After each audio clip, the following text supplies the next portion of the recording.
Gold, trusted gold buyers. మీరు తాకట్టు పెట్టిన బంగారాన్ని విడిపించి ఈ రోజు ఉన్న మార్కెట్ ధరకు కొనబడను.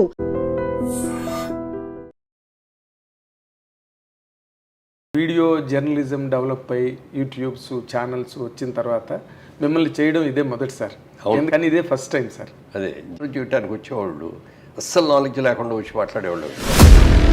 మీరు ఎంటర్ అయ్యే టైంకి మాత్రం పులులు సింహాలు ఉన్నాయి పరిశ్రమలో. అసలు అలాంటి పరిశ్రమలో మీరు ఒక లేడిపిల్లగా ప్రయాణించి మీ గట్స్ ఏంటండి? అసలు సినిమా ఇండస్ట్రీలో నిలబడడానికి వచ్చారు. అప్పుడు శోభన్ బాబు గారితో పరిచయం బాగా.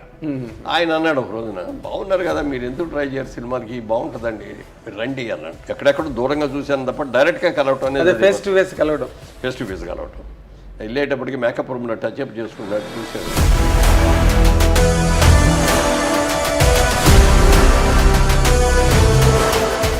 మారాలబ్బాయి మీది 100th పిక్చర్ కదా.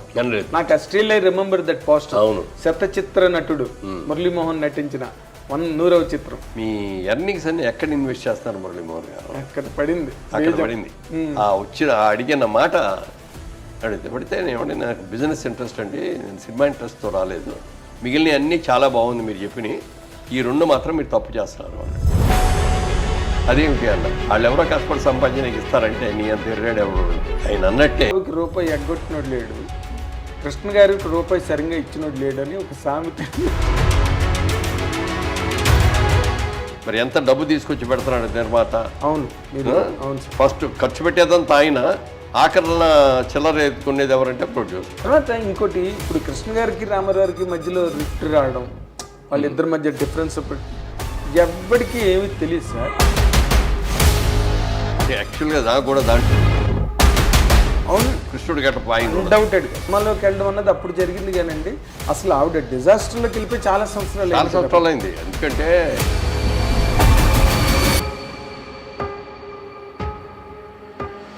జమినీ గణేష్ని అలవాటు చేసినట్టు చూపించారు అని చెప్పి. కరెక్ట్. అది అశ్విని దత్ గారు రియల్గా తీసాడు. మీరు చెప్తే నంబర్ అండి, మేము వెళ్ళేటప్పుడు ఫ్లైట్ లేట్ అయ్యి బాడీని తీసుకెళ్ళిపోతాం.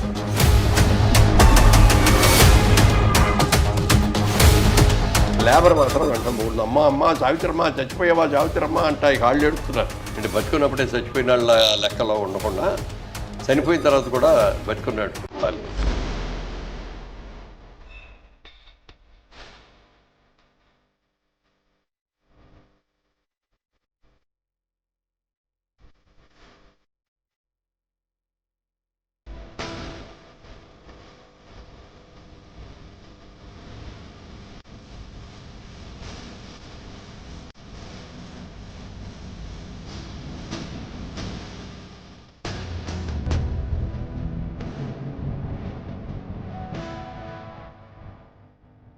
గుడ్ మార్నింగ్, మా అభిమాన ఐ డ్రీమ్ ప్రేక్షకులకు స్వాగతం. ఇప్పుడు నేను చెప్పే ఈ ఉపోద్ఘాతం, ఈ పరిచయం, ఇటువంటి వాటితోనే పనిలేని ఒక విశాలమైన సమగ్రమైన స్వరూపం ఆయనది.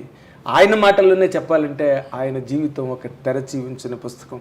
అది వ్యాపారం కావచ్చు, సినిమా రంగం కావచ్చు, రియల్ ఎస్టేట్ రంగం కావచ్చు, రాజకీయ జీవితం కావచ్చు, లేక మానవ సేవా భావం కావచ్చు, ఏదైనా సరే ఆయన ఎప్పుడు కూడా పరిపూర్ణంగా, పరిపక్వంగా, నిష్కల్మషంగా ఉండే ఒక పదునైన గ్రంథంగా మనం అభివర్ణించిన అందులో అతిశయోక్తి లేదు సుమా.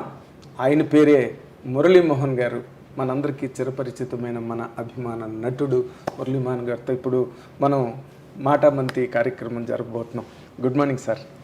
Good morning, welcome to I dream interview sir. Thank you. చాలా రోజులైంది ఐడీలో చేసి, సార్ ఐ డ్రీమ్లో చేసి ఇప్పుడు చేసాం, మళ్ళీ వాళ్ళు కుదిరింది. అందులో మీ ద్వారా రావటం ఇంకా చాలా బాగుంది. Thank you sir. అంటే మాకు కూడా ఈ ఇటీవల ఈ వీడియో జర్నలిజం డెవలప్ అయ్యి యూట్యూబ్స్ ఛానల్స్ వచ్చిన తర్వాత మిమ్మల్ని చేయడం ఇదే మొదటిసారి.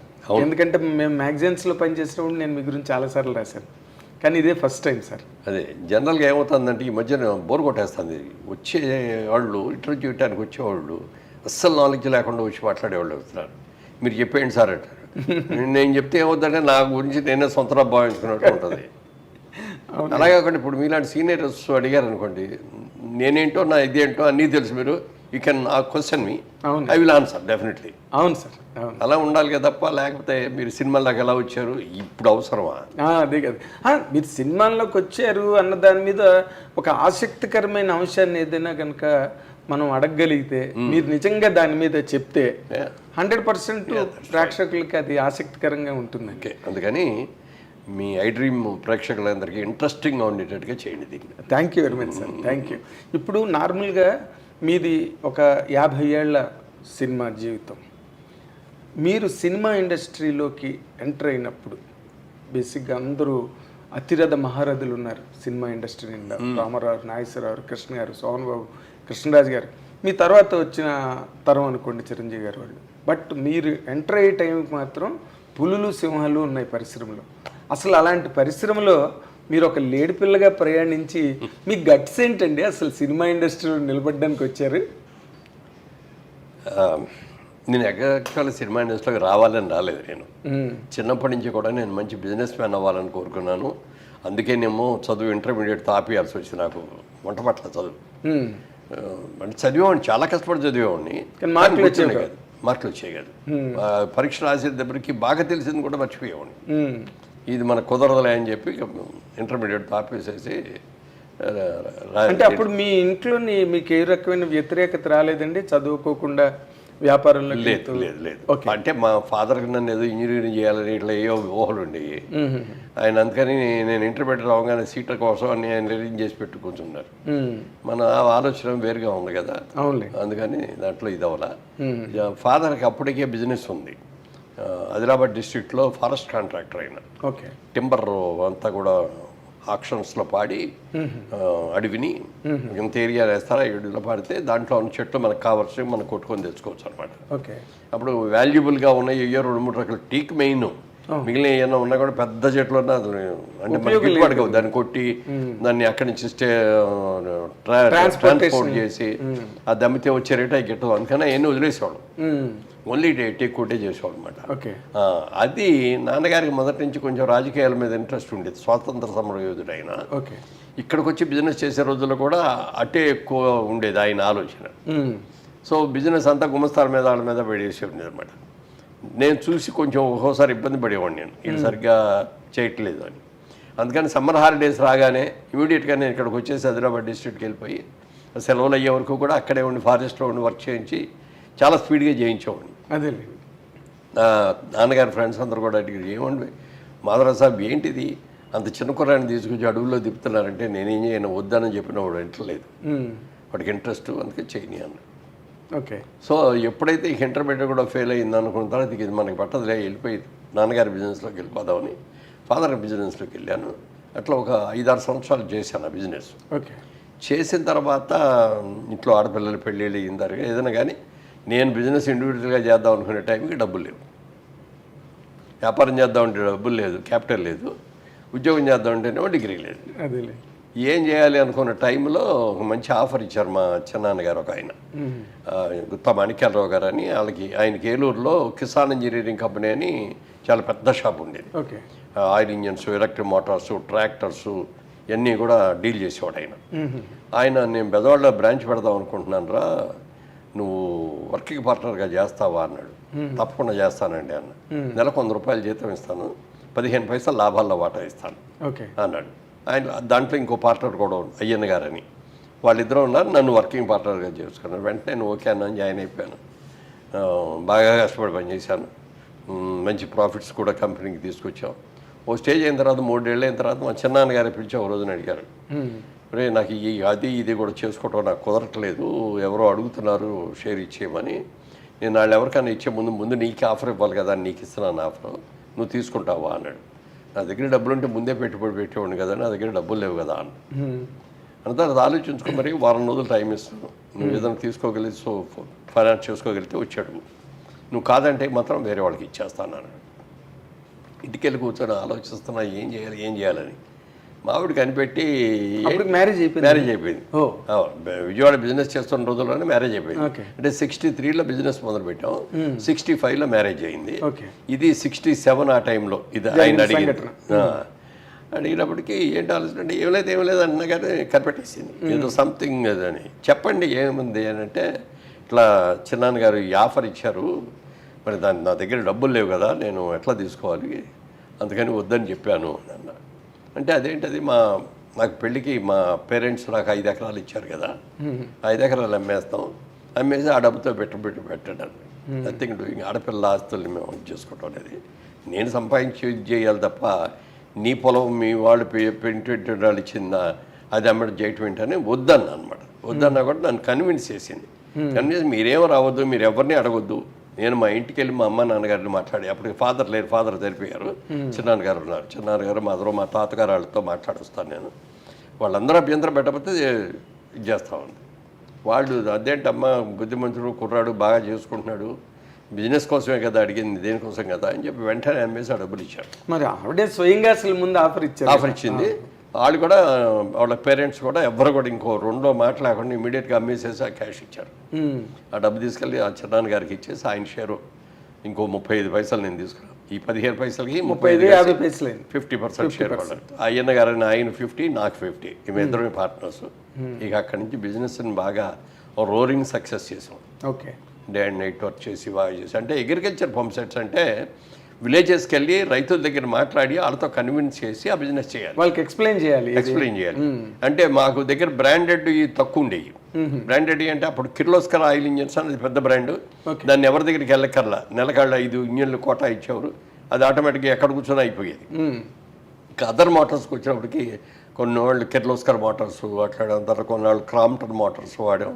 ఇట్లా మాట్లాడిన తర్వాత మనకంటూ ఒక బ్రాండ్ తెచ్చుకోవాలి, ఈ బ్రాండ్ తెచ్చుకుంటే లాభం వస్తాయి కానీ వీటిలో లాభాలు రావట్లేదని కోయంబత్తూరు వెళ్ళి అక్కడ ఒక బ్రాండ్ సెలెక్ట్ చేసాం, ప్రకాష్ ఇంజనీరింగ్ కంపెనీని, పిఎస్సి మోటార్స్. అది తీసుకొని అది ఆంధ్రాలో ఎవరికి కూడా నాకే అని చెప్పి తీసుకొని దాన్ని బిజినెస్ మొదలుపెట్టిన తర్వాత అది ఈ రైతుల దగ్గరికి వెళ్ళి గ్యారంటీ ఇచ్చేవాడు అనమాట. ఇది కొత్త బ్రాండు, బ్రహ్మాండంగా ఉంటుంది, చాలా బాగా చేస్తారు, నేను మీకు ఏదైనా ప్రాబ్లం వస్తే ఇమ్మీడియట్గా ఆ మోటార్ తీసేసుకొని కొత్త మోటార్ ఇచ్చేసి మీ వర్క్ చేసిన తర్వాత మళ్ళీ మారుస్తాను కావాలంటే. ఓకే, గ్యారంటీ ఇచ్చాను. నా మీద ఉన్న కాన్ఫిడెన్స్ కానీ నా మాటలు సిన్సియర్గా చెప్తున్నాడు అని ఒకటి. తర్వాత మా పెదనాన్నగారి అబ్బాయిలు వాళ్ళందరూ కూడా అక్కడే రాయపూడి, ఇప్పుడు అమరావతి ఉన్న దగ్గర రాయపూడి అని ఉంది, రాయపూడి వస్తువులు అనమాట. వాళ్ళందరూ మా బాగా క్లోజ్ రిలేషన్. వాళ్ళ రిఫరెన్స్ చెప్పేవాడిని, నేను పలానా సో అండ్ సో అని. మరి వాళ్ళ మీద ఉన్న కాన్ఫిడెన్స్ కానీ నన్ను చూసి కానీ అందరూ కూడా కొత్త మోటార్స్ తీసుకున్నారు, బ్రహ్మాండంగా చేసాం. మార్కెటింగ్ స్ట్రాటజీ నమ్మకం కలిగి మనం చెప్పిన మాటని మనం నిలబెట్టుకోవాలి. అలాగే ఏ రోజున ఎక్కడన్నా ఏదైనా ప్రాబ్లం వచ్చినా ఇమీడియట్గా చేంజ్ చేయించేవాడిని. కంపెనీ వాళ్ళతో మాట్లాడి నాకు స్పేర్ 4 మోటార్లు ఇవ్వండి, ఎక్కడికైనా స్టాండ్ బై కావాలంటే ఇది తీసుకెళ్ళి అక్కడ పెట్టేసి అది రిపేర్ చేసిన తర్వాత లేకపోతే రీప్లేస్ చేసిన తర్వాత మళ్ళీ పెట్టుకుంటామని వాళ్ళు కూడా యాక్సెప్ట్ చేసి ఆ విధంగా చేసుకుంటూ వెళ్ళాం. ఇప్పటికీ ఆ ఏరియాలతో అందరిని పేరు పెట్టి పిలవగలిగినంత ఆత్మీయత అనమాట నాకు, చనువు, పరిచయం, అది బాగా సక్సెస్ అయ్యింది. ఆ సక్సెస్ అవుతున్న ఈ టైంలో ఈ బిజినెస్ పెట్టక ముందు కొద్దిగా నాటకాలు వేసేవాడిని సరదాగా. ఓకే, విజయవాడలోకి వచ్చిన తర్వాత విజయవాడలో నాటకాలు వేసి తమిళ్లో చెవ్ అని చౌరామస్వామి అతను తమిళ్లో వేసేవాడు ఆ నాటకాలు. ఓకే, ఆ నాటకాలని మాకు క్రాంప్టన్స్లో ఒక ఇంజనీర్ గారు ఉండేవారు, సత్యవాణి గారు అని, ఆయన వైఫ్ బాగా తమిళ్ తెలుసును ఇవన్నీ తెలుసు. ఆవిడ ఆ నాటకాలన్నీ ట్రాన్స్లేట్ చేసి ఇచ్చేది మాకు. ఓకే, సో ఆ నాటకాలన్నీ వేసాం. Sambhavam is God dead, Mohammad bin Tughlaq, ఇట్లా వాళ్ళ నాటకాలు. మహమ్మద్ బిన్ తుగ్లక్ బాగా పాపులర్. అది తర్వాత సినిమాలు కూడా తీశారు, పొలిటికల్ డ్రామా సినిమా కూడా తీశారు. అవన్నీ చేయటం మొదలు పెట్టేది బాగా పాపులారిటీ కూడా వచ్చింది. మరి చిన్నప్పటి నుంచి కాలేజీలో చదువుకున్నప్పటి నుంచి కృష్ణ గారు క్లాస్మేటు, క్రాంతి కుమార్ క్లాస్మేటు, మన రాజమౌళి గారు ఫాదర్ విజయేంద్ర ప్రసాద్ క్లాస్మేటు, మరి విజయబాబు రెడ్డి గారు, తాత్యాన రామారావు గారు, పి సాంబశివరావు గారు, వీళ్ళందరూ మాకంటే 2 years సీనియర్స్. సో అందరితోటి పరిచయం ఉంది. తర్వాత రామిరెడ్డి గారు అని మా చిన్నాన్న గారు, ఆయన ఉత్తరామిరెడ్డి గారు, ఆయన పెద్ద famous director, national awards, state awards కూడా వచ్చాయి, అవన్నీ కూడా వచ్చాయి. సరే వాళ్ళందరూ పిలిచేవారు, రారా సినిమాలో చేద్దు కానీ బాగుంటావు కదా అది ఇది అంటే, నాకు వద్దండి, నాకు బిజినెస్ ఇంట్రెస్ట్. అంటే ఇక్కడ లాభాల్లో నడుస్తుంది కదా, కొన్ని ఏదో నష్టాల్లో ఉన్నారంటే ఇంకో దాని గురించి ఆలోచించవచ్చు. ఎందుకు శుభ్రంగా ఉన్నదాన్ని నేను ఇది వదులుకొని నేను ఎందుకు రావాలి అని చెప్పి వెళ్దాం. అప్పుడు క్రాంతి కుమార్ గారు శారదాను సినిమా తీస్తున్నారు. అవునండి, విశ్వనాథ్ గారు డైరెక్టర్, రాజమండ్రిలో షూటింగ్ మొత్తం. ఆ షూటింగ్ చేసినప్పుడు రాబోయే శనివారం రా, వీకెండ్స్ రా అనేవాడు. ఆదివారం శనివారం కుదరదు నాకు, ఆదివారం వస్తాను. ఆదివారం మాత్రం శనివారం నైట్ వెళ్ళిపోయి వాళ్ళ దగ్గర ఉండి ఆదివారం అంతా షూటింగ్లో ఉండి సోమవారం పొద్దునే మళ్ళీ విజయవాడ వెళ్ళిపోయాడు. ఓకే. అప్పుడు శోభన్ బాబు గారితో పరిచయం బాగా. ఆయన అన్నాడు ఒక రోజున, బాగున్నారు కదా మీరు, ఎందుకు ట్రై చేయరు సినిమాలకి, బాగుంటుందండి మీరు రండి అన్నట్టు. వదిలేండి, నాకు బిజినెస్ సిస్టమ్, బిజినెస్ చేసుకుంటున్నాను, అది బాగా జరిగేప్పుడు దాన్ని వదిలి మళ్ళీ ఇటు వస్తే అటు ఇటు కాకుండా అటు కోట్ల 2 కాళ్ళు 2 పటాల మీద ఇటు నాకు ఇష్టం లేదు. అదే మీది చాలా స్థిరమైన స్వభావం అండి. దాని గురించి వెళ్ళా. ఇలా ఉన్న టైంలో క్రాంతి కుమార్ గారు ఎలా కదయ్యా నువ్వు నా నెక్స్ట్ పిక్చర్ నువ్వే హీరో అని ఆ ఆఫీస్కి తీసుకెళ్ళి మెడ్రాస్ తీసుకెళ్ళి ఫోటోలు అవి తీశారు. అనుకోకుండా ఆ ఫోటోలు అట్టూరు పూర్ణచంద్రరావు ఆయన చూసి ఆయన వెంటనే కబురు చేసి మా సినిమాలో జగమేమాయిలో హీరో క్యారెక్టర్ విలన్గానేమో గిరిబాబుని సెలెక్ట్ చేసాం, మీరు మీ ఇద్దరు కలిపి మెయిన్ 2 హీరోస్ సబ్జెక్ట్ లాంటిది, అది నెగిటివ్ క్యారెక్టర్ మీది పాజిటివ్ క్యారెక్టర్ అన్నాడు. అన్నీ వెంటనే ఇక అసలు ఇమ్మీడియట్గా అసలు ఆఫర్ అయితే ఎప్పుడు ఇచ్చి రావాలండి, టైం ఆన్ అయిపోయింది అంతే అన్న. టైం ఎప్పుడో ఉండటం కాదు, రేపు నుంచే షూటింగ్ కమాన్ అన్నారు. ఎక్కడో కర్ణాటకలో కూర్గు డిస్ట్రిక్ట్లో మెర్కరా అని ఉంది, అక్కడ షూటింగ్ టోటల్ సినిమా. అయితే బాబు నాకు ఒకసారి నేను వెళ్ళి నా బిజినెస్లో ఎన్ని ఉన్నాయి నేను చూసుకోకుండా 1 వీక్ అయిన తర్వాత వస్తాను. ఏవద్దు 1 డే టైం ఇస్తున్నాం, మీరు వెళ్ళిపోండి 1 నైట్, రేపు పని చూసుకోండి, రేపు నైట్ టైం ఎక్కండి, దిగండి. దిగ్గానే స్టేషన్లో కారు ఉంటుంది, ఆ కారు ఎక్కి కర్ణాటక వచ్చాడు. ఓకే. గిరిబాబుకి నాకు ఇద్దరికి అదే చెప్పారు, దానికి వెళ్ళాం చేసాం, అది బాగానే ఆడింది. జగమేమాయి అంటే సినిమాగా అది అంత సంచలన విజయం కాకపోయినా బట్ కొత్త నటినట్లు మీరు సుజాత హీరోయిన్, మీరందరూ ఒక మంచి కాంబినేషన్ కదా. అమ్మాయి పేరు సుజాత పాడిందండి, పాడింది సుజాత పాట, నీ మధ్యలో నేనే పాట అమ్మాయి మన ఆనంద్ భార్య బతుకంత పాట. అదే సరే, ఆ సినిమా సక్సెస్ అయిన తర్వాత ఒక కొద్దిగా గ్యాప్ వచ్చింది, మళ్ళీ నేను విజయవాడ వెళ్ళిపోయి విజయవాడ బిజినెస్ చూసుకునేవాడిని. నెక్స్ట్ సినిమా హనుమాన్ ప్రసాద్ గారు ఇంకా ఒక ఫ్రెండ్, బాగా బిజినెస్లో కూడా బాగా క్లోజ్ ఫ్రెండ్, ఆయన కూడా పార్ట్నర్ అనమాట క్రాంతి కుమార్కి. ఓకే. ఆయన తిరుపతి అనే సినిమా తీశాడు రాజ్బాబుతో, అది దాసనారాయణ డైరెక్షన్. దాంట్లో క్యారెక్టర్ నేను జయసుధా అందులో పేరు. ఆ సినిమా చేసేప్పుడు దాసరా గారికి నా మీద విపరీతమైన ఇంప్రెషన్ వచ్చేసింది. ఇటు చాలా బాగున్నాడు, సిన్సియర్గా చేస్తున్నాడు, ఎఫర్ట్ బాగుంది, టైమింగ్ బాగుంది అని చెప్పి అప్పుడు అన్నాడు అనమాట ఆయన, మురళి నిన్ను పెద్ద హీరోని చేస్తాను నేను. మీ ఒరిజినల్ పేరు రాజబాబు అంటే జగమేమాయి చేసేటప్పుడు అందులో రాజబాబు గారు కూడా ఒక పెద్ద మంచి క్యారెక్టర్ ఆ సినిమాలో. అవునండి. అప్పుడు పూర్ణచంద్రరావు అన్నారు, మరి ఇద్దరు రాజబాబులు ఎలాగయ్యా, అతనేమో ఎస్టాబ్లిష్డ్ కమెడియన్, నువ్వు వచ్చి హీరోగా వచ్చి హీరో రాజబాబు కమెడియన్ రాజబాబు అంటే బాగుండదు కదా అని, నీ అసలు పేరు ఏంటన్నాడు. మా నాన్నగారు స్వాతంత్ర సమరయోధుడు, అందుకని నా పేరు రాజా రామ్మోహన్ రాయ్ అని పెట్టారండి అన్న. అని ఆ రాజా రామ్మోహన్ రాయ్ పొడిగా అయిపోయిందని రాజబాబు అనుకోవటం అలవాటు అయిపోయిందండి, బుక్స్లో కూడా అదే ఉంది. అప్పుడు ఆయన దీంట్లోంచి రాజా రామ్మోహన్ రాయ్లోంచి మోహన్ తీసి మోహన్ అని పెడదాం అన్నాడు. ఓకే అండి అని ఆంధ్రపత్రిక ప్రెస్ మీట్లో ఆంధ్రపత్రిక శ్రీనివాసుడు ఉండి, శ్రీనివాస్ గారు చాలా సీనియర్, ఆయన అన్నాడు పూర్ణచంద్రరావు, ఏమంటే మోహన్ అంటే ఏదో కత్తిరించినట్టు ఉంది పేరు, ఫుల్ ఫెడ్జెడ్ లాగా లేదు, రామ్మోహన్ కృష్ణమోహన్ మురళీమోహన్ ఇట్లా అంటే మురళీమోహన్ బాగుంది అన్న ఆయనే. ఓకే. అది మురళీమోహన్ అనేది దాంతో ఆయన పెట్టింది, అప్పుడు వచ్చింది మాట అనమాట. ఓకే.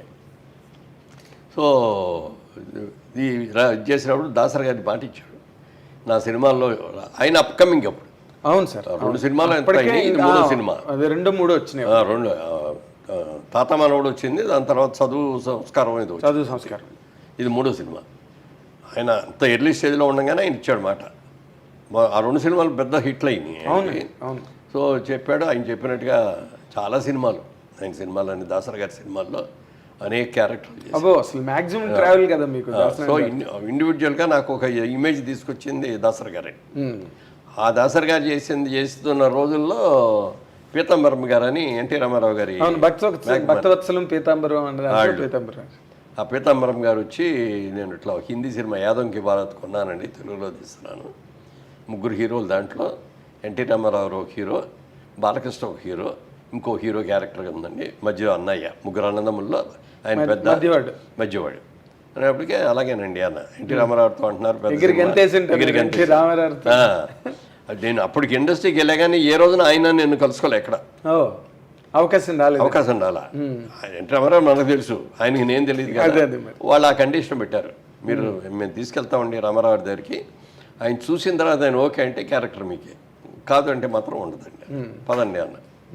ఫస్ట్ టైం అంటే అంత ముందు ఎక్కడెక్కడ దూరంగా చూశాను తప్ప డైరెక్ట్గా కలవటం అనేది ఫేస్ టు ఫేస్ కలవడం.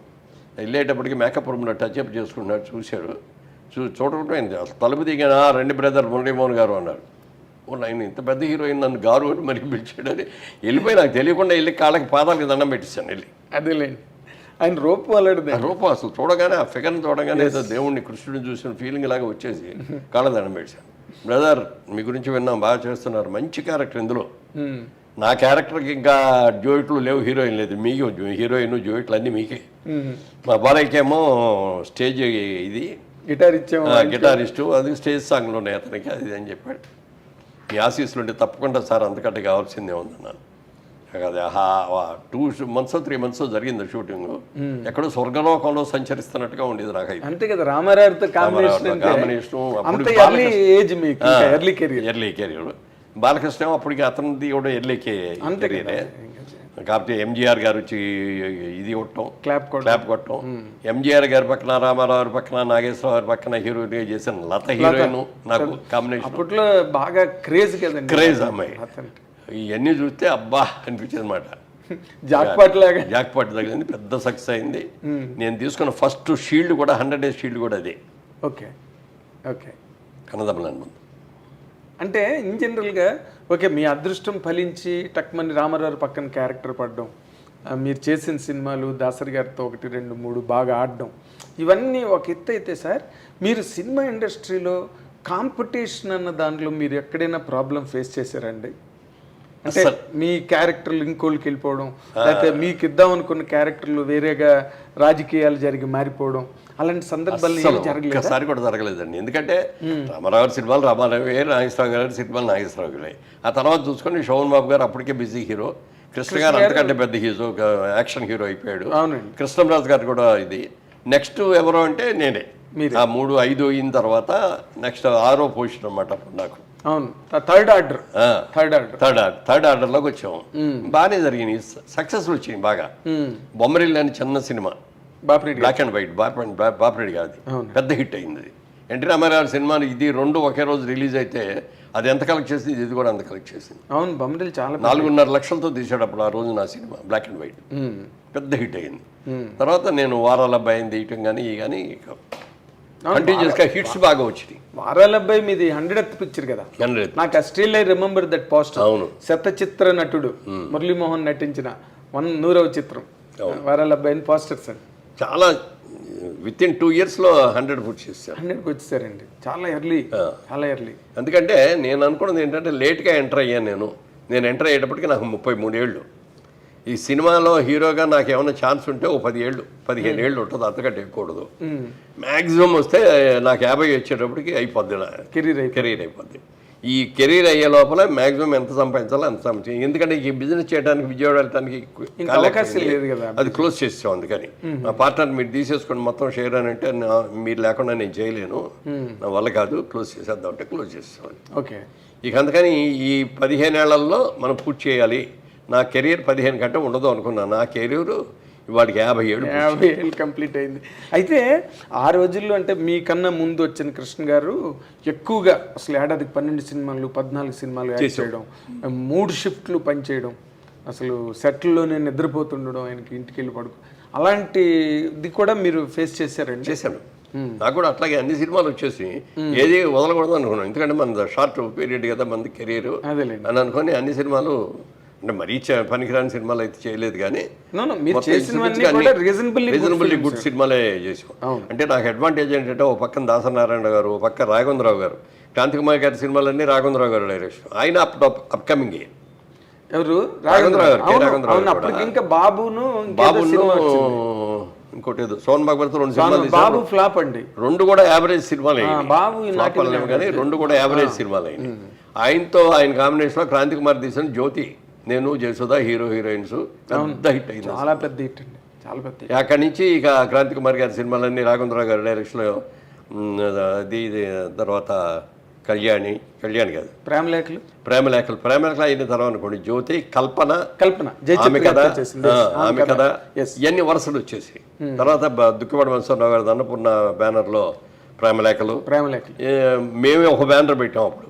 ఏది బ్యానర్ అంటే బ్యానర్ కాదు, చక్రవర్తి గారు, నేను, ముఖర్జీ గారు అని ఒక ఆయన మల్లిపూ ప్రొడ్యూసర్స్, ఆయన ఒకటి, చక్రవర్తి గారు అంటే మన మ్యూజిక్ డైరెక్టర్. మేము బుచ్చి చౌదరి గారు ఇప్పుడు రాజమండ్రి ఎమ్మెల్యే. మేము నలుగురం పార్ట్నర్స్, మేము నలుగురు పార్ట్నర్స్గా ఒక సినిమా తీసాం అనమాట.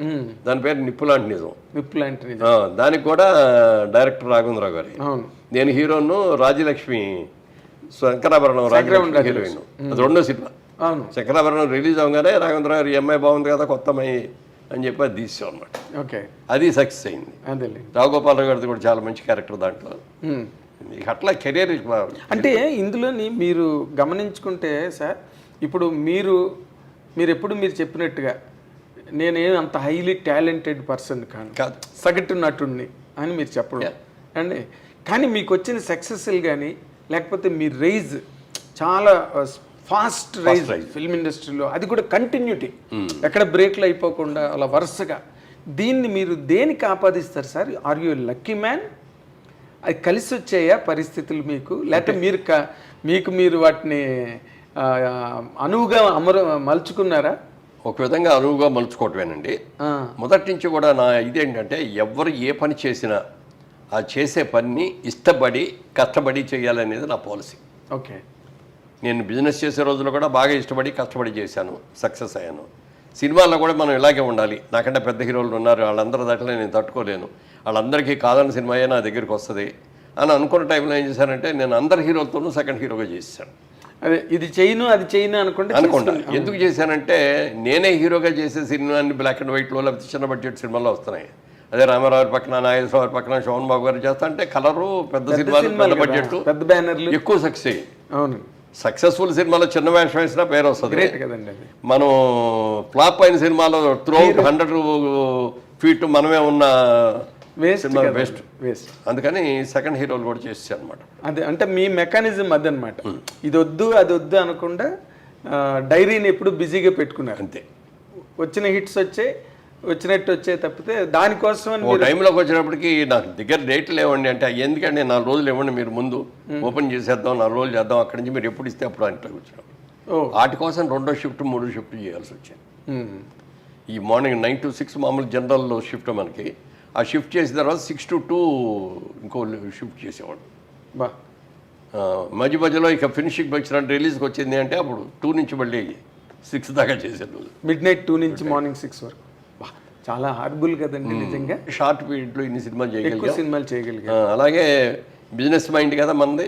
ఆ బిజినెస్ మైండ్తో మనమే బ్యానర్ ఎందుకు పెట్టుకోకూడదు, మనమే సినిమాలు ఎందుకు తీయకూడదు, మంచి సినిమాలు మనకి కేవలం వ్యాపార దృక్పథమేనా అంతే ఇందులో? లేకపోతే మనం సరిగ్గా ప్రొజెక్ట్ అవ్వట్లేదు, మనం సొంతంగా తీసుకుంటే మనం ఎలివేట్ అవ్వచ్చు మనం, అది ఉంది. ఎందుకంటే ఇప్పుడు మనం బిజినెస్ చేసుకోవటం ఒకటి, ఈ బిజినెస్ చేస్తూ మంచి సినిమాలు మనం కొనుక్కొని మనం హీరోగా చేస్తా ఉంటే మనకు కూడా మంచి క్యారెక్టర్లు వస్తాయి, మంచి సినిమాలు వస్తాయి అనేది కూడా ఈ రెండు దృష్టిలో పెట్టుకొని మొట్టమొదట అప్పుడు మురళీ చిత్ర బ్యానర్, ఆ మురళీ చిత్ర బ్యానర్ మీద రామదండ అనే సినిమా తీసాం. ఆ రామదండ అనేది ఒరిజినల్ సినిమా, మళలై పట్టాళం అని తమిళ సినిమా. బాలచంద్ర గారు తీశారు ప్రొడ్యూసర్. ఓకే. దానికి డైరెక్టర్ హీరోయిన్ లక్ష్మి గారు డైరెక్ట్ చేసింది. ఆవిడ మన జూలీ లక్ష్మి గారు, లక్ష్మి గారు డైరెక్ట్ చేసింది. సినిమా పెద్ద హిట్ అయితే నాకు బాగా నచ్చింది. వెంటనే బాలచంద్ర గారిని అడిగితే తీసుకో తెలియక అయితే ఇస్తాను, రైట్స్ ఇస్తాను అన్నారు. రైట్స్ కొనేసాం. సార్ ఎవరో డైరెక్టర్ అన్నారు ఆయన, లక్ష్మి గారిని పెట్టుకుందాం అనుకుంటున్నామండి, మీరు ఒక మాట చెప్తే వెళ్ళి కలిసి వెళ్ళి అడ్వాన్స్ ఇచ్చి వస్తామండి అన్న. ఆవిడ చేయదయ్యా, నాకు తెలిసి ఒక సినిమా ఉంది ఆవిడ చాలా స్ట్రాంగ్ అంటారు. అదే తర్వాత వెళ్ళి ఆవిడని అడిగాం, ఏమండి ఇట్లా కొన్నామండి, మీరే డైరెక్ట్ చేస్తే బాగుంటుంది, మీరు అందరూ ఆల్రెడీ చేసింది కాబట్టి మీకు ఇంకా ఈజీగా చేసి అని అంటే, నా కెరీర్ ఇది నేను హీరోయిన్. ఎందుకంటే బాలచంద్ర గారు లాంటి ప్రొడ్యూసర్ వచ్చినప్పుడు సినిమా ఆయన డైరెక్ట్ చేస్తే బాగుంటుంది అని ఆయన అన్నారు కాబట్టి ఇది చేసి ఇదే ఫస్ట్ ఇదే లాస్ట్, ఇది చేయను. ఓకే. అప్పుడు బాలచంద్ర గారి దగ్గరికి వెళ్ళి మీరే చేయండి సార్, మరి తప్పేదే ఉంది అన్న. నాకు నా సినిమాలు చాలా ఉన్నాయి, పైగా ఎవరో డైరెక్ట్ సినిమా మళ్ళీ నేను డైరెక్ట్ చేయను, నీకు మా అసోసియేట్ని ఇస్తాను, అతనికి ఇవ్వు ఛాన్స్.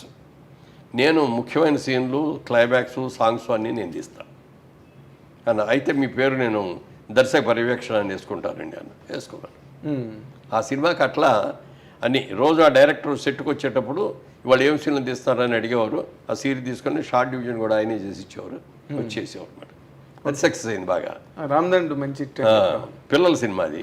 అంటే your children and my children are quarrelling with our children అంటే ఆరుగురు పిల్లల భార్య చనిపోయిన వాడిని నేను, ఆవిడేమో 5 పిల్లలు భర్త చచ్చిపోయిన ఆవిడ వీళ్ళిద్దరి మధ్యలో లవ్వు, వీళ్ళిద్దరు పెళ్లి చేసుకోవడం, ఈ పిల్లలు ఆ పిల్లలు కలవకపోవటం, ఒకళ్ళు ఉద్దేశించడం, దాని మీద కదా ఓకే పెద్ద హిట్ అయింది అది కూడా. అది అయిన తర్వాత అప్పుడు గిరిబాబు అప్పుడు దాకా జేవిరి బ్యానర్తో తీసేవాడు సినిమాలు. దేవతలారా దీవించండి, అదే సినిమా కృష్ణ గారు తను కనుక హీరోగా. ఆ 2 సినిమాలు అయిన తర్వాత 3వ సినిమా నన్ను హీరోగా బుక్ చేశాడు. అది సినిమా పేరు గుర్తులేదు. అప్పుడు బ్యానర్ ఏంటంటే మాధవి చిత్రాన్ని పెట్టాడు దానికి. ఇదేంటి గిరిబాబు నీది జయబేరి కదా, మాధవి చిత్రం అని పెట్టావేంటి అన్న. అంటే మా అమ్మాయి మాధవి పేరు, గిరిబాబు గారి అమ్మాయి పేరు మాధవి, ఆ పేరు పెట్టుకున్నా అన్నాడు. మరి అయితే జయబేరిని ఏం చేస్తానంటే ఇంకా దాని మీద ఏం తీయను అన్నాడు. నీకు అభ్యంతరం లేకపోతే నాకు ఇస్తావా, నాకు బాగా నచ్చింది ఆ బ్యానర్ పేరు, ఇస్తావా అంటే తీసుకో అన్నాడు. అక్కడి నుంచి వారాల అబ్బాయితో జయబేరి బ్యానర్తో మొదలెట్టాం అనమాట. ఓకే అప్పటికి అది నా 100వ సినిమా. ఇవన్నీ చేస్తా, సక్సెస్ఫుల్గా బ్రహ్మాండంగా చేస్తా. 3 మిత్రులని స్టార్ సినిమా తీసాం. శోభన్ బాబు గారు హీరో, నేను ఒక హీరో, చంద్రమోహన్ హీరో, 3 హీరోలతో. అది కూడా పెద్ద హిట్ అయింది.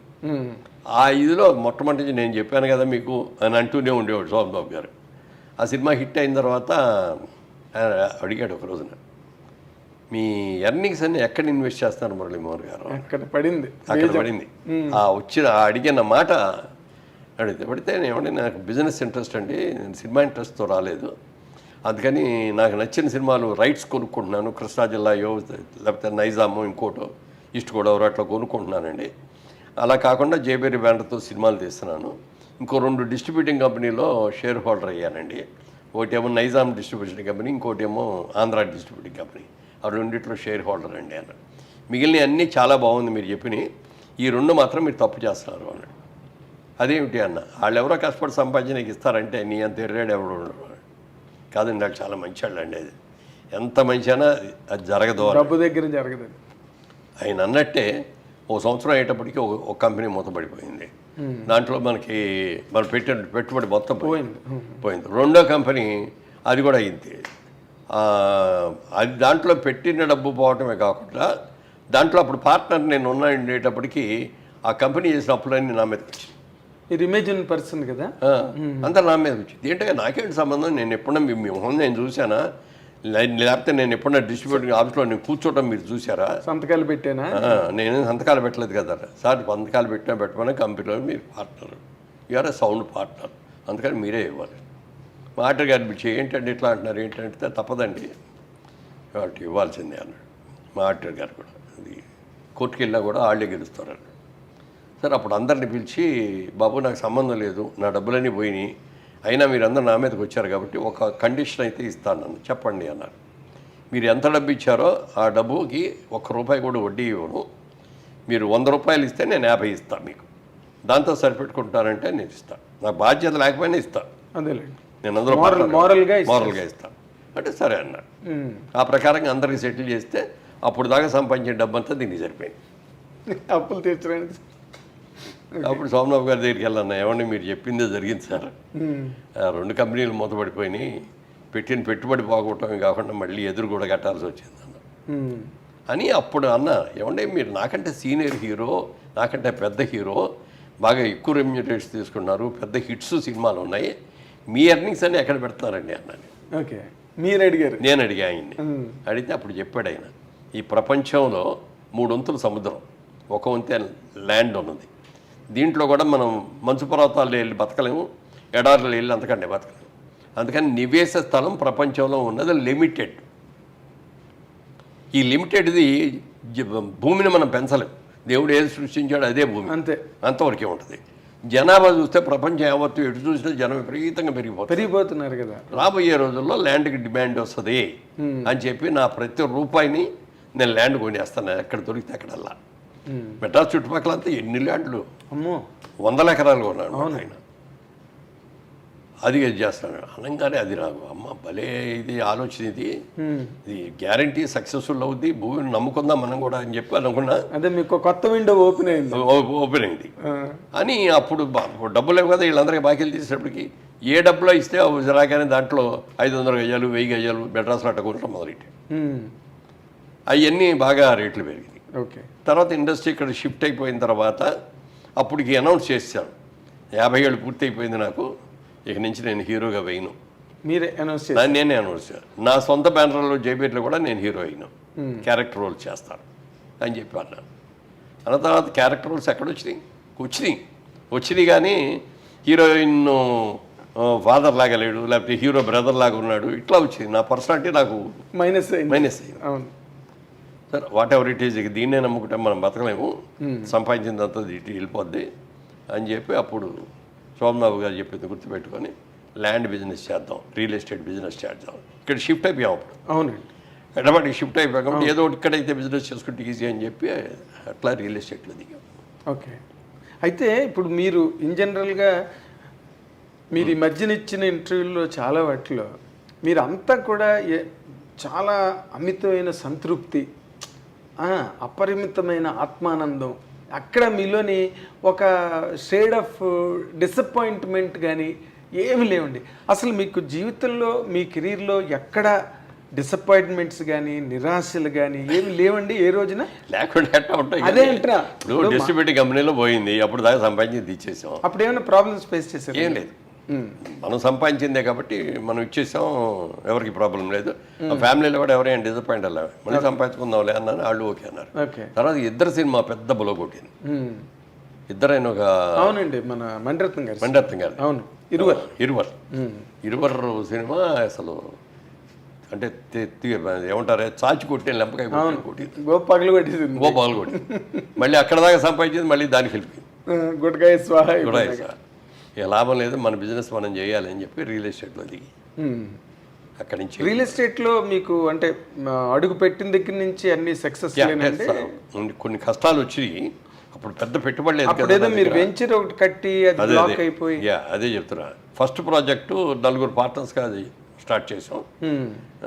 350 రూపాయలకి అమ్మాం గజం 350 బెడ్చెల్లె రోడ్లో అనమాట, మెయిన్ రోడ్డు పక్కనే.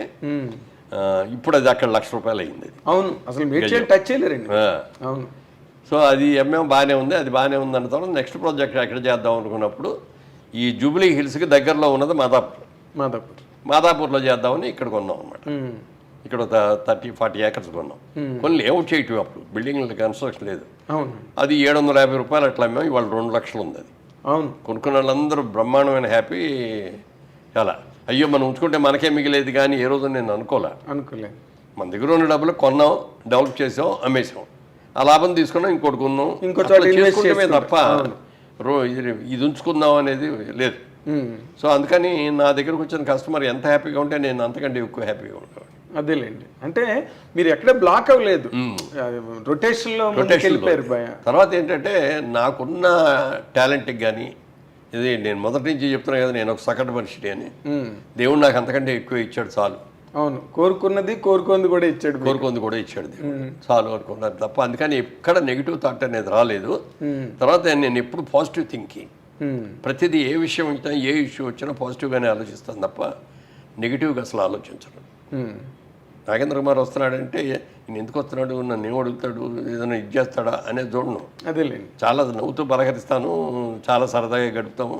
అబ్బాయి అసలు మీ దగ్గర నేను ఇప్పుడు ఇన్నాళ్ళు బట్టి మిమ్మల్ని చూస్తున్నా కదా సార్, ఎప్పుడు ఆ చక్కటి ఒక చిరునవ్వు, అంటే ఆ ఫేస్లో కూడా ఏదో కనిపించాడు కదా మొహమాటానికి నవ్వుదాంలే అలా ఎప్పుడు లేదు. అఫ్కోర్స్ మనం ఇన్నాళ్ళు మెడ్రాస్ నుంచి ట్రావెల్ అయిన అనుబంధం కావచ్చు, బట్ అందులో కూడా మీరు చాలా పర్ఫెక్ట్గా ఉండే ఇండివిజువల్ అండి. ఇప్పుడు ఈ డిసప్పాయింట్మెంట్లు అన్న పాయింట్కి వచ్చినప్పుడు మీ సినిమా కెరీర్ తీసుకుందాం, ఎందుకంటే అది ప్రిడామినెంట్ కెరీర్ మీ జీవితంలో.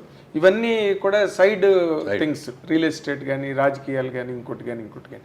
ఇందులో ఒక నటుడుగా నేను ఇలాంటి క్యారెక్టర్ చేయలేపాను, లేకపోతే ఇలాంటి క్యారెక్టర్ చెయ్యాలి, ఎందుకంటే మీ ఎదురుగుండా రామారావు నాగేశ్వరరావు ఒక అద్భుతమైన క్యారెక్టర్లు చేసి వాళ్ళు అజరామరమైన కీర్తి ప్రతిష్టలు తెచ్చుకున్న దాంట్లో ఇప్పుడు కృష్ణ గారు ఉన్నారంటే ఆయన ఏదో ఒక కౌబాయ్ ఫిల్మ్స్, అల్లూరి సీతారామరాజు అని ఆయన, సోహన్ బాబు గారు ఏమో ఇద్దరు హీరోయిన్లు, మల్లెపువ్వు ఇలాంటి సినిమాలు ఆయన. మీకు ఎప్పుడు అలాంటివి అనిపించలేదండి? అంటే అసలు ఆ ఫీలింగ్ లేదు. ఎందుకంటే మొదటి నుంచి నేను సినిమా యాక్టర్ అవ్వాలనే కోరుకున్నడితే అంబిషన్స్ ఉండే, ఈ క్యారెక్టర్ చేయాలి, ఆ క్యారెక్టర్ చేయాలి, అది చేయలేకపోతున్నామని. మనకున్న టాలెంట్కి మంచి సినిమాలే వచ్చినాయి, పర్ఫెక్ట్గా చేస్తే చాలు అనిపించింది. ఇదే ఎక్కువ అన్నట్టు అనిపించింది. అందుకని ఉన్నదాంతో సంతృప్తి పట్టమే. అది కావాలి, ఇది కావాలి, అరే మనకు రావాల్సిన క్యారెక్టర్ వాళ్ళకి వెళ్ళింది అనేది కూడా లేదు. ఇప్పుడు విజయబాబు గారి బ్యానర్ అన్ని నేనే చేశాను అప్పుడు దాకా హీరోలు. చిరంజీవి గారు వచ్చిన తర్వాత బాపిరెడ్డి గారు ఒకసారి చిరంజీవిని కలిసి దాంట్లో పెడదాం అనుకుంటున్నాను అన్నాడు. అంటే అని నాకు పరిచయం లేదు, పరిచయం చేస్తావా అన్నాడు. రా తీసుకెళ్తానని నేనే తీసుకెళ్ళి అక్కడ నేను పరిచయం చేసి ఇంటికి వెళ్ళిపోయాను. అక్కడి నుంచి చిరంజీవి గారు హీరో చేశాడు. అయినప్పుడు కూడా అయ్యో నా బ్యానర్ కొట్టేశాడు చిరంజీవి అని నేనేం ఫీల్ అవ్వాల. లేకపోతే నాకంటే వెనకొచ్చిన చిరంజీవికి ఇంత పుచ్చుకుంటున్నాడు, నాకు ఇంతే వస్తుంది ఏంటని నేను ఎప్పుడు ఫీల్ అవ్వాల. ఆయన టాలెంట్కి అది వస్తుంది, నా టాలెంట్కి ఇది వస్తుంది. ఓకే, అందుకని ఆ నెగిటివ్ థాట్ లేదు. ఎవరన్నా మీ గురించి బ్యాడ్గా మాట్లాడుతున్నారండి అని చెప్తే కూడా ఏమో ఆయన అట్లా ఉన్నాడని చెప్పి దూరంగా ఉండేవాడిని తప్ప, కలిస్తే ఎదురుపడితే హలో అంటే హలో అనుకునేవాడు, అంతవరకే. ఓకే, అంతే తప్ప అతను నన్ను విన్నాడు నేను ఇంత అనాలి, దాని మీద కక్ష తీర్చుకోవాలి అనేది ఆ నెగిటివ్ లేదు. అంటే మీకు నాకు అనిపించినంత వరకు మీకు టైం లేదు అసలు అలాంటి ఆలోచనలు. అంటే బిజినెస్ వైపు నెక్స్ట్ ఏం చేయాలని ఆలోచనలతో ముందుకెళ్ళిపోయారు తప్పితే, ఇప్పుడు చిరంజీవి గారు ఒక్కసారి బాపిరెడ్డి గారి బ్యానర్లో అడుగుపెట్టిన తర్వాత ఇంకా బాపిరెడ్డి గారు ఆఖరి వరకు చిరంజీవి గారితోనే తీశారు, ఆఖరి వరకు కూడా. ఇప్పుడు మీకు చిరంజీవి గారికి అంత ఫ్రెండ్షిప్ ఉండేదండి? అవును, అంటే మనూరు పాండవులు జయకృష్ణ గారును కృష్ణదాస్ గారు బాపు గారు డైరెక్షన్ చేశారు. అవునండి, కంబైన్డ్ ప్రాజెక్ట్. అందులోనేమో కృష్ణుడు క్యారెక్టర్ లాంటిది అయింది. ఇందులో హీరోయిన్ సపరేట్ అదొక క్యారెక్టర్, ముద్దు సన్నాసి పాట.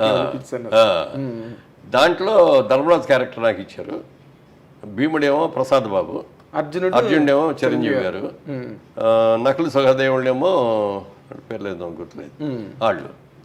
ఆ సినిమా అప్పుడు మేమందరం 5 అన్నదమ్ముల్లా కలిసిపోయాం అనమాట. వాళ్ళందరూ నన్ను అన్నయ్య అని పిలిచేవారు. నేను వాళ్ళేమో తమ్ముడు క్యారెక్టర్ కాబట్టి పేర్లతో పిలిచేవాడిని. అలా చేసి షూటింగ్ లేకపోతే అందరం కలిసి సినిమాలకు వెళ్ళిపోయేవాళ్ళం. ఈ 5 కలిసి సినిమాలకు వెళ్ళిపోయేవాళ్ళం. అవి వచ్చేసరికి బయటకు వచ్చినప్పటికి అప్పటికి మంచి రైజులో ఉంది నా ఇది కెరీర్. మీరు బయటికి రాగానే అందరూ వచ్చేసి ముగేసేవారు, సంతకాలు గింతకాలు అనేవారు, షేక్ హ్యాండ్ లేనివారు. ఇవన్నీ చూస్తుంటే ఒక రోజు అన్నాడు చిరంజీవి గారు, అప్పుడు ఇంకా ఆయన సినిమా రిలీజ్ కూడా కాల, మనూరు పాండ జరుగుతుంది. అన్నయ్య రేపు పొద్దున్న నాకు కూడా ఇటు వస్తారా అన్నాడు.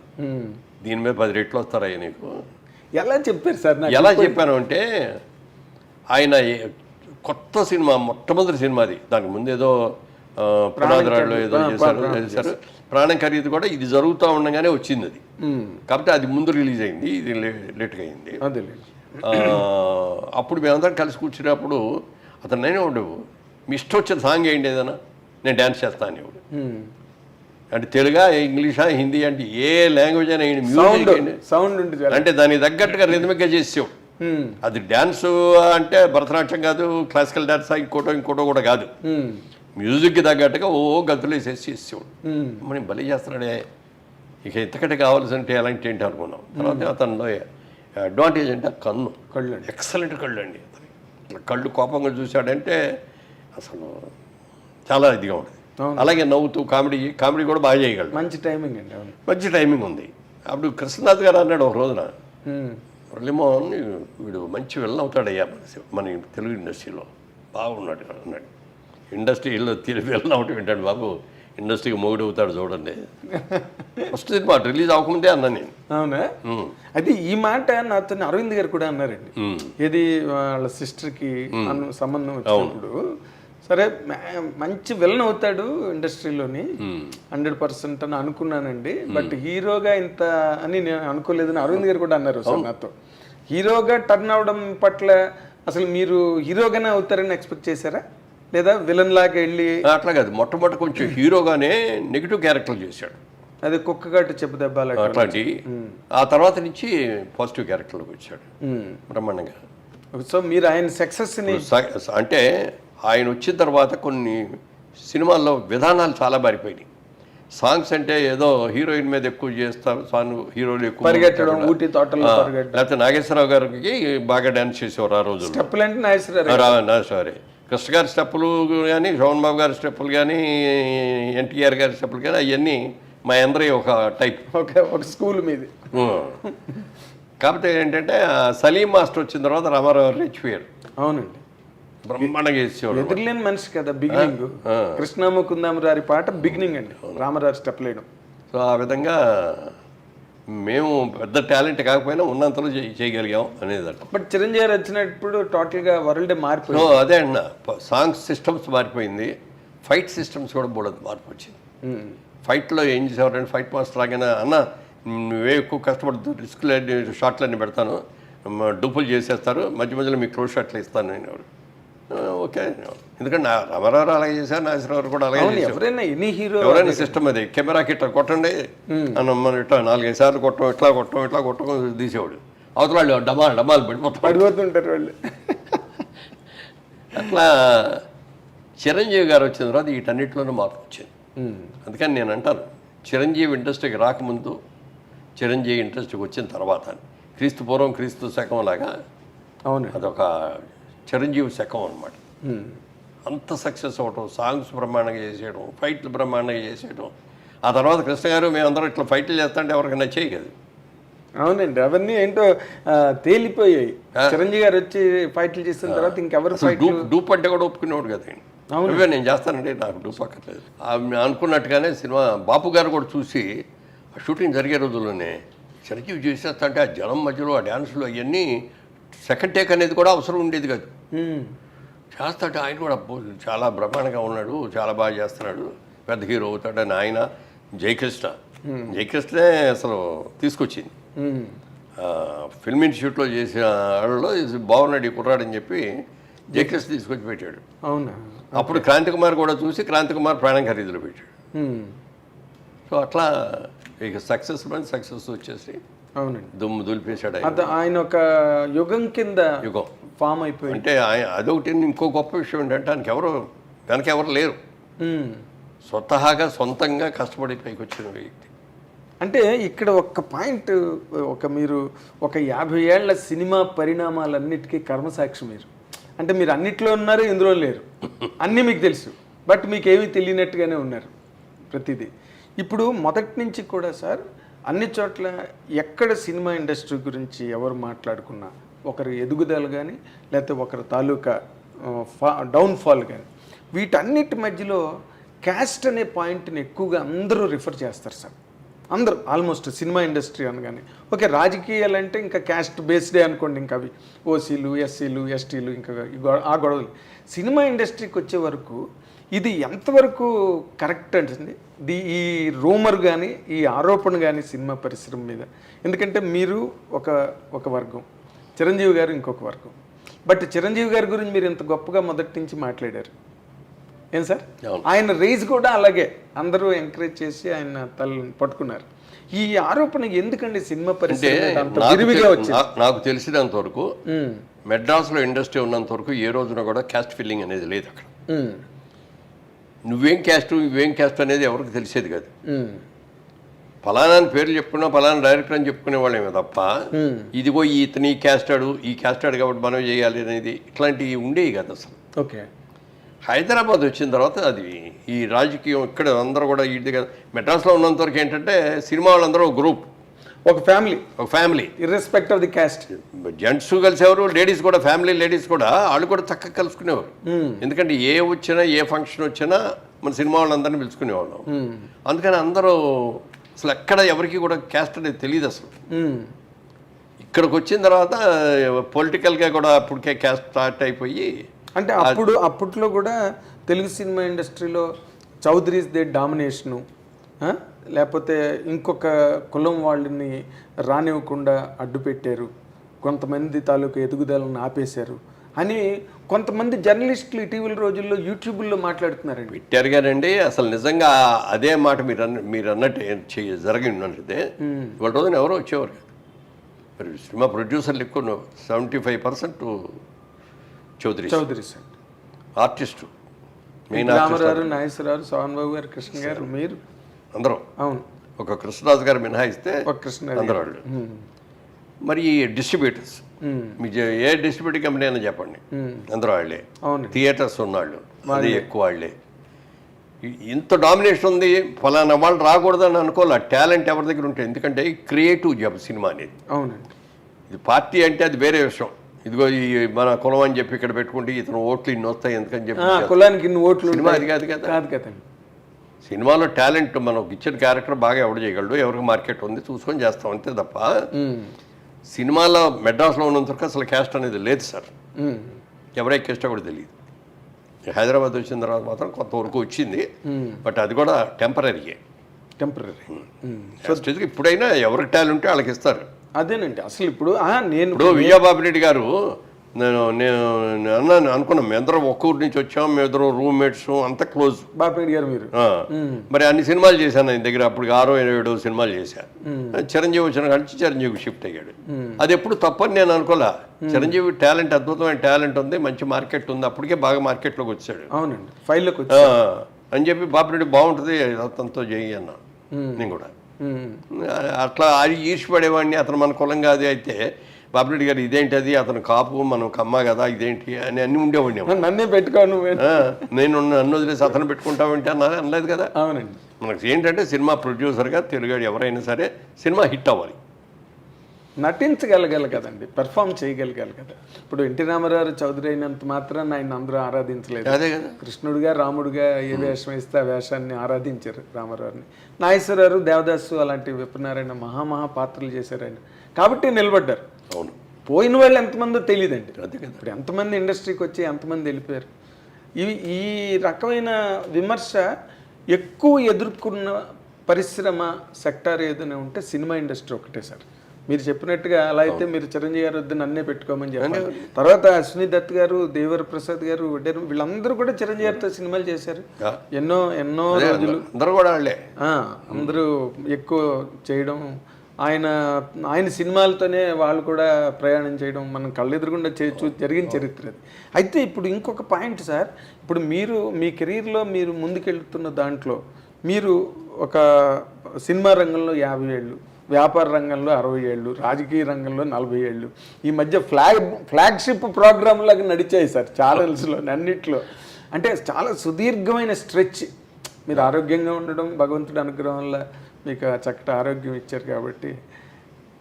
ఇందులో మీరు ఎక్కువగా ఎంజాయ్ చేసిన రంగం ఏదండి? సినిమా రంగమా, వ్యాపార రంగమా, రియల్ ఎస్టేటా, రాజకీయమా?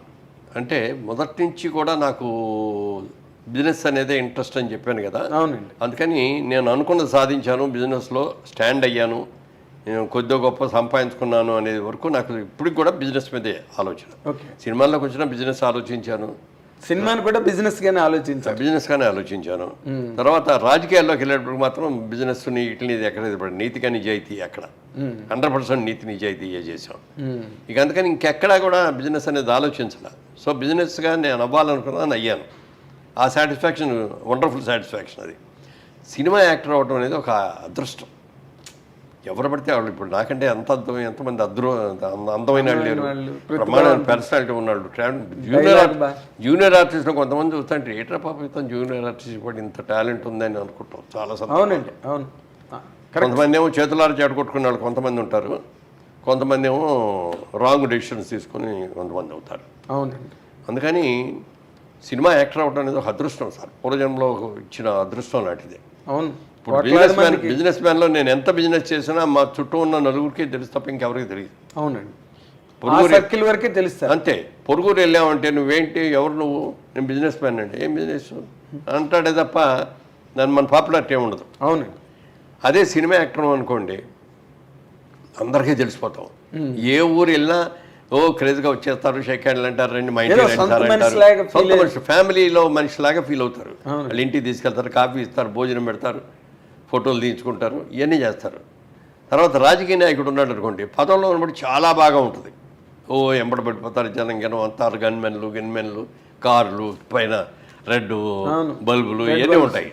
కానీ ఒకసారి పదవుల నుంచి దిగిన తర్వాత ఎవడన్నా పలకరిస్తాడా? అస్సలు ఎవడు పలకరిస్తాడు. పలకరించండి సరికదా ఏసడిస్తారండి, ఏసడిస్తారు. అలా చేసాడు, ఇలా చేసాడు, విమర్శిస్తారు. వాడి మూలంగా నేను ఇట్లా నష్టపోయాడు, ఇట్లా ఉంటాయి. అందుకని సినిమా ఇండస్ట్రీలో వచ్చిన దాన్ని నేను అదృష్టంగా భావిస్తాను. ఎంజాయ్ చేశాను దాన్ని. తర్వాత నాకు అభిమాన నటుడు కూడా చెప్పారంటే నాగేశ్వరరావు గారు. రామారావు కాదండి, రామారావు గారి పౌరాణిక సినిమాలును జానపద సినిమాలు నాకు ఇష్టం. సోషల్ సినిమాలు అన్నీ అంటే నాగేశ్వరరావు గారే నాకు. ఓకే. ఆ రోజుల్లో నాగేశ్వరరావు గారు సావిత్రి గారి కాంబినేషన్లో వచ్చింది సినిమా వచ్చిందంటే ఇక అసలు కంపల్సరీగా ఫస్ట్ డే వెళ్ళిపోవాల్సి. ఓకే. అలా ఉండేది. ఆయన ఇన్ఫ్లుయెన్స్ కూడా నా మీద చాలా ఎక్కువ. అవునండి, మొదటి సినిమాల్లో కొన్ని చోట్ల మీరు ఇలా అనుకోవడాలు నాగేశ్వరరావు అదే అనేవారండి పబ్లిక్ అన్నారు. నన్ను కూడా నా దగ్గరికి కూడా వచ్చి అన్నారు, ఏమన్నా నేను ఎప్పుడు ఆయన్ని నాకు ఇమిటేషనే రాదు, యాక్టింగ్ అంటే నేను ఏమనుకుంటానో అది ఫీల్ అయ్యి చేస్తాను అంతే, క్యారెక్టరే తప్ప నేను ఇది చేయలేదండి అని అన్న తర్వాత ఆలోచించి తర్వాత చూస్తే నా సినిమాలో కొన్ని ఉన్నాయి. అంటే ఆయన ఇమేజ్ నాలో అలా జీర్ణించిపోయింది. జీర్ణించుకుపోయారండి మీరు. అది నాకు తెలియకుండా కొన్ని వచ్చినాయి, తర్వాత అవి రాకుండా జాగ్రత్త పడ్డాను. తర్వాత అదే మేము అప్పుడు స్కూల్లో చదువుతున్న రోజుల్లో మీ సినిమాలు వస్తే అనేవారండి, మాకు నవ్వొచ్చింది. ఆ మాటకి ఇప్పటికీ నవ్వొస్తుంది నాకు. నా అగ్గడి కటింగ్లో ఎక్కువ రేడి కానీ మురళీమోహన్ అంటే. బట్ మీ సినిమాలన్నీ దైవికంగా వచ్చినవన్నీ ఆడడం అంటే సినిమాలు సెలబ్రేట్ అయ్యాయి. తర్వాత ఏంటంటే నాగేశ్వరరావు గారు, శోభన్ బాబు గారు, నేను మా అందరిది ఒక కేటగిరీ ఫ్యామిలీ ఓరియంటెడ్ సినిమాలు కూడా. అంటే కుటుంబ సమేతంగా అందరు కలిసి కూర్చొని చూసే సినిమాలు. అవును. రామారావు అనేటప్పటికేమో జానపదాలు ఇవి అనేది ఒకటి చూస్తే మాస్ ఇవన్నీ. అవును. మరి కృష్ణ గారు అనేప్పుడు మొదటి నుంచి కూడా యాక్షన్ హీరో. అవును. Action hero, dashing and daring hero. అవును. అసలు ఎవడో చేయని అని సినిమాస్కోప్ అనేది ఏంటో తెలియదు, 70mm ఏంటో ఏమిటో తెలియదు, యాక్షన్ సినిమాలు ఏంటో తెలియదు. ఇలాంటి కానీ మీరిద్దరూ కలిసి చదువుకోవడం, క్లాస్మేట్స్, బెంచ్ మేట్స్, అన్ని మేట్స్, మీరు ఎన్ని మేట్స్ ఉంటే అన్ని. మరి ఏ రోజైనా అసలు కృష్ణ గారిలో ఈ రకమైన యాంగిల్ మీకు కనిపించిందండి? తొలి రోజుల్లో ఆయన చాలా అమాయకంగా కనిపించేది. అదే చెప్తున్నా, చాలా అమాయకంగా ఉండేవాడు. మనిషి బాగా అద్భుతమైన కలర్ కదా, తెల్లగా ఉండేవాడు. మంచి గిరదాలు జుట్టు కూడా బాగా ఒత్తుగా ఉండేది. చాలా అందంగా ఉండేవాడు. ఆయన తెనాలి కాలేజీలో సీటు రాక తను అడిగిన గ్రూప్ ఎంపీసీ గ్రూప్ ఏలూరులో వస్తే ఇక్కడికి వచ్చి జాయిన్ అయ్యాడు. ఓకే. సో అందరూ కొత్త, ఎవరో తెలియదు. ఆయనకి తెలిసేది పట్టణం ముఖర్జీ గారు వాళ్ళు, వాళ్ళ అక్కగారి ఊరు ఆ ఊరే కాబట్టి ఆయన తెలుసు. మల్లెపూ ముఖర్జీ గారు. ఓకే.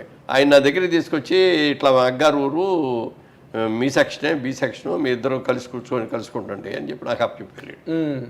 అక్కడి నుంచి మీ ఇద్దరం కూడా ఫ్రంట్ బెంచ్ స్టూడెంట్స్ మేము. ఓకే. పక్క పక్కన కూర్చునేవాళ్ళం. అల్లర్ బ్యాచ్ అంతనే అనుకుండేవారు. కొంచెం క్లాస్ స్టూడెంట్స్ అందరినీ కూడా ముందు కూర్చోబెట్టారు. అట్లా తెలుసు. ఓకే. అప్పుడు కూడా సినిమాల గురించి పెద్ద అనేవాడు కాదు. కానీ నాగేశ్వరరావు గారిది వజ్రోత్సవం జరిగింది. 60 సినిమాలు పూర్తయిన టైంలో ఏలూరు కాలేజీలో ఆయన నన్ను పెకెట్ శివరాం వచ్చారు. సో మా కాలేజీ ఆడిటోరియంలో ఆయన మాట్లాడటం, ఆ క్రేజు, పిల్లలందరూ ఎగబట్టడం ఇవన్నీ చూసి కృష్ణ గారికి అప్పుడు వచ్చింది ఆలోచన. ఓకే. మనం ఎందుకు కాకూడదు అన్నారా? మనం ఇంత అందంగా ఉన్నాం కదా, మనం ఎందుకు ట్రై చేయకూడదు అంటే ఆయన, మనం అంటే ఆయన రాయల్ వీలాగా చెయ్యి, బాగుంటుంది, నువ్వు చాలా అందంగా కూడా ఉంటావు కదా, బాగుంటుంది అన్న తర్వాత ఒకసారి ఈయన వచ్చాడు, మన తిలక్ గారు, డైరెక్టర్ తిలక్ గారు అని, కేబీ తిలక్ గారు. ఆయన వచ్చాడు. ఆయన వచ్చి చూసేసి పిలిచాడు, ఏంటి సినిమాలో ఇంట్రెస్ట్ ఉందా అన్నాడు. ఉందండి అన్నాడు.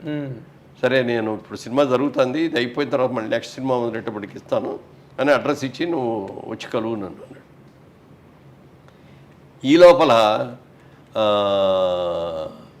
అదే సినిమా అతను డిగ్రీ పూర్తి చేశాడు, నేనేం ఫెయిల్ అయ్యాను, బయటకు వెళ్ళిపోయాను. అతను డిగ్రీ పూర్తి చేసి స్టూడెంట్ అండి కృష్ణ గారు కూడా యావరేజ్ స్టూడెంట్ అయితే ఎప్పుడైతే తిలక్ గారు కూడా అన్నారో బాగా యాక్టర్ అయిపోవాలని విపరీతమైన కోరుకుండేది. అప్పుడు అనేవాడు, పెద్ద యాక్టర్ని అయిపోవాలి, పెద్ద థియేటర్, వాళ్ళ ఊర్లో గైటీ థియేటర్ అని ఉండేది. ఆ గైటీ థియేటర్లుగా పెద్ద థియేటర్ కట్టాలి, మంచి పడవ లాంటి కారు కొనుక్కోవాలి, ఇవన్నీ అనేవాడు. ఓకే. ఎంత అన్నా కూడా మాలాంటి వాళ్ళు వెరీ ఫ్యూ వాళ్ళ దగ్గర తప్ప ఇంకోళ్ళ దగ్గర మాట్లాడేవాడు కూడా కాదు. అసలు మామూలుగానే తక్కువ మాట్లాడేవాడు. అప్పుడు కాలేజీలో నిక్నేములు పెడతారు కదా జనరల్గా, అతనికి దేవుడు అని పెట్టారు. ఎందుకు అంటే ఎప్పుడు చూసినా దేవుళ్ళలాగా వచ్చి కూర్చుంటాడు, మాట్లాడు, పలకడు, విగ్రహం లాగా ఉంటాడు, మంచి బాగుంటాడు, ఇది అని దేవుడు అని పెట్టాం పేరు అందరం కలిసి. నిజంగా ఆ దేవుడని ఎందుకు పెట్టారో ఎవరు పెట్టారో వేళ విశేషంగానండి. నిజంగా సినిమా ఇండస్ట్రీలో దేవుడే. నిర్మాత శ్రేయస్సు కోరుకున్నటువంటి అద్భుతమైనటువంటి నటుడు కృష్ణ గారు. ఎవరన్నా తనతో సినిమా తీసి సినిమా ఫ్లాప్ అయిపోతే అతను వచ్చి కనపడకపోతే బంగారం కాదు హనుమంతరావు గారిని పిలిచి ఏంటాడు అసలు కనపడట్లేదు అంటే ఫ్లాప్ అయింది కదా అందుకని రావట్లేదు అన్నాడు. పిలుసుకురా అని చెప్పి మనిషిని ఇచ్చి పంపించి అనిపించి ఏమయ్యా కనపడమంటే సినిమా తీసి మళ్ళీ అంటే ఏం తీయనండి ఉన్న డబ్బులన్నీ పోయినాయి, నేను ఏం పెట్టి తీయను, కొబ్బరికాయ కొట్టడానికి కూడా డబ్బులు లేవు దగ్గర, నీకెందుకు నువ్వు వాడవయ్యా సినిమా అని చెప్పి సినిమా మొదలుపెట్టించి మొత్తం డబ్బులు ఫైనాన్స్ చేయించి డైరెక్టర్ ఆయనే ఫిక్స్ చేసి సబ్జెక్ట్ ఆయనే సెలెక్ట్ చేసి సినిమా చేయించాడు. డిస్ట్రిబ్యూటర్తో ఆయనే మాట్లాడి అవసరమైతే ఆస్తో సినిమా రిలీజ్ ముందు డబ్బులు పే చేసేయాలి కదా అందరికీ, అక్కడ అవసరం వచ్చే సంతకం పెట్టేవాడు ఆయన. ఫైనాన్స్ హౌస్కి సంతకం పెట్టి సినిమా రిలీజ్ చేయించి వచ్చిన లాభం మళ్ళీ అతనికి ఇచ్చాం. ఎవడు చేస్తాడండి? అప్పుడు చేస్తాడు. తర్వాత ఏ రోజున కూడా ఏ నిర్మాత దగ్గర కూడా డబ్బులు ఇస్తే కానీ నేను షూటింగ్ రానన్న మాట ఆయన లైఫ్ కెరియర్ మొత్తంలో ఇప్పుడు అన్నా. అవును సార్, అవును. ఇచ్చేది పుచ్చుకున్నాడు అంతే. ముందు సినిమా పూర్తి చేయబోయా, సినిమా రిలీజ్ చేయి. అది అందుకే సార్ ఈ మాట మీకు నోటీస్లోకి వచ్చింది లేదు. శోభన్ బాబుకి రూపాయి ఎగ్గొట్టినోడు లేడు, కృష్ణ గారికి రూపాయి సరిగ్గా ఇచ్చినోడు లేడు అని ఒక సామెత. శోభన్ బాబు గారు చాలా నిక్కచ్చిగా ఉండేవారంటండి, డబ్బులు తెచ్చకపోతే షూటింగ్ అంటే ఆయన ఎందుకు అంత గట్టిగా అనాల్సి వచ్చిందంటే ఆయన భూములు కొంటాడని చెప్పాం కదా. అవును. ఈ సినిమా ఉంది, మల్లెపూ సినిమా చేస్తున్నాం, లేకపోతే మానవుడు దానవుడు సినిమా చేస్తున్నాం, ఈ సినిమా ఇంత రెమ్యునరేషన్ ఇస్తారు, ఈ నెల ఇంత వస్తే ఈ నెల ఇంత వస్తే ఈ డబ్బును ఎక్కడ ఇన్వెస్ట్ చేయాలి అనేది ప్లాన్ దాని మీద గీసేసుకునేవాడు. వచ్చి నోట్బుక్ ఉండేది ఇట్లా, షార్ట్ లేనప్పుడు అక్కడ తీసుకొని చూసుకుంటుంది ఏదో రాసుకుంటూ ఉండేవాడు.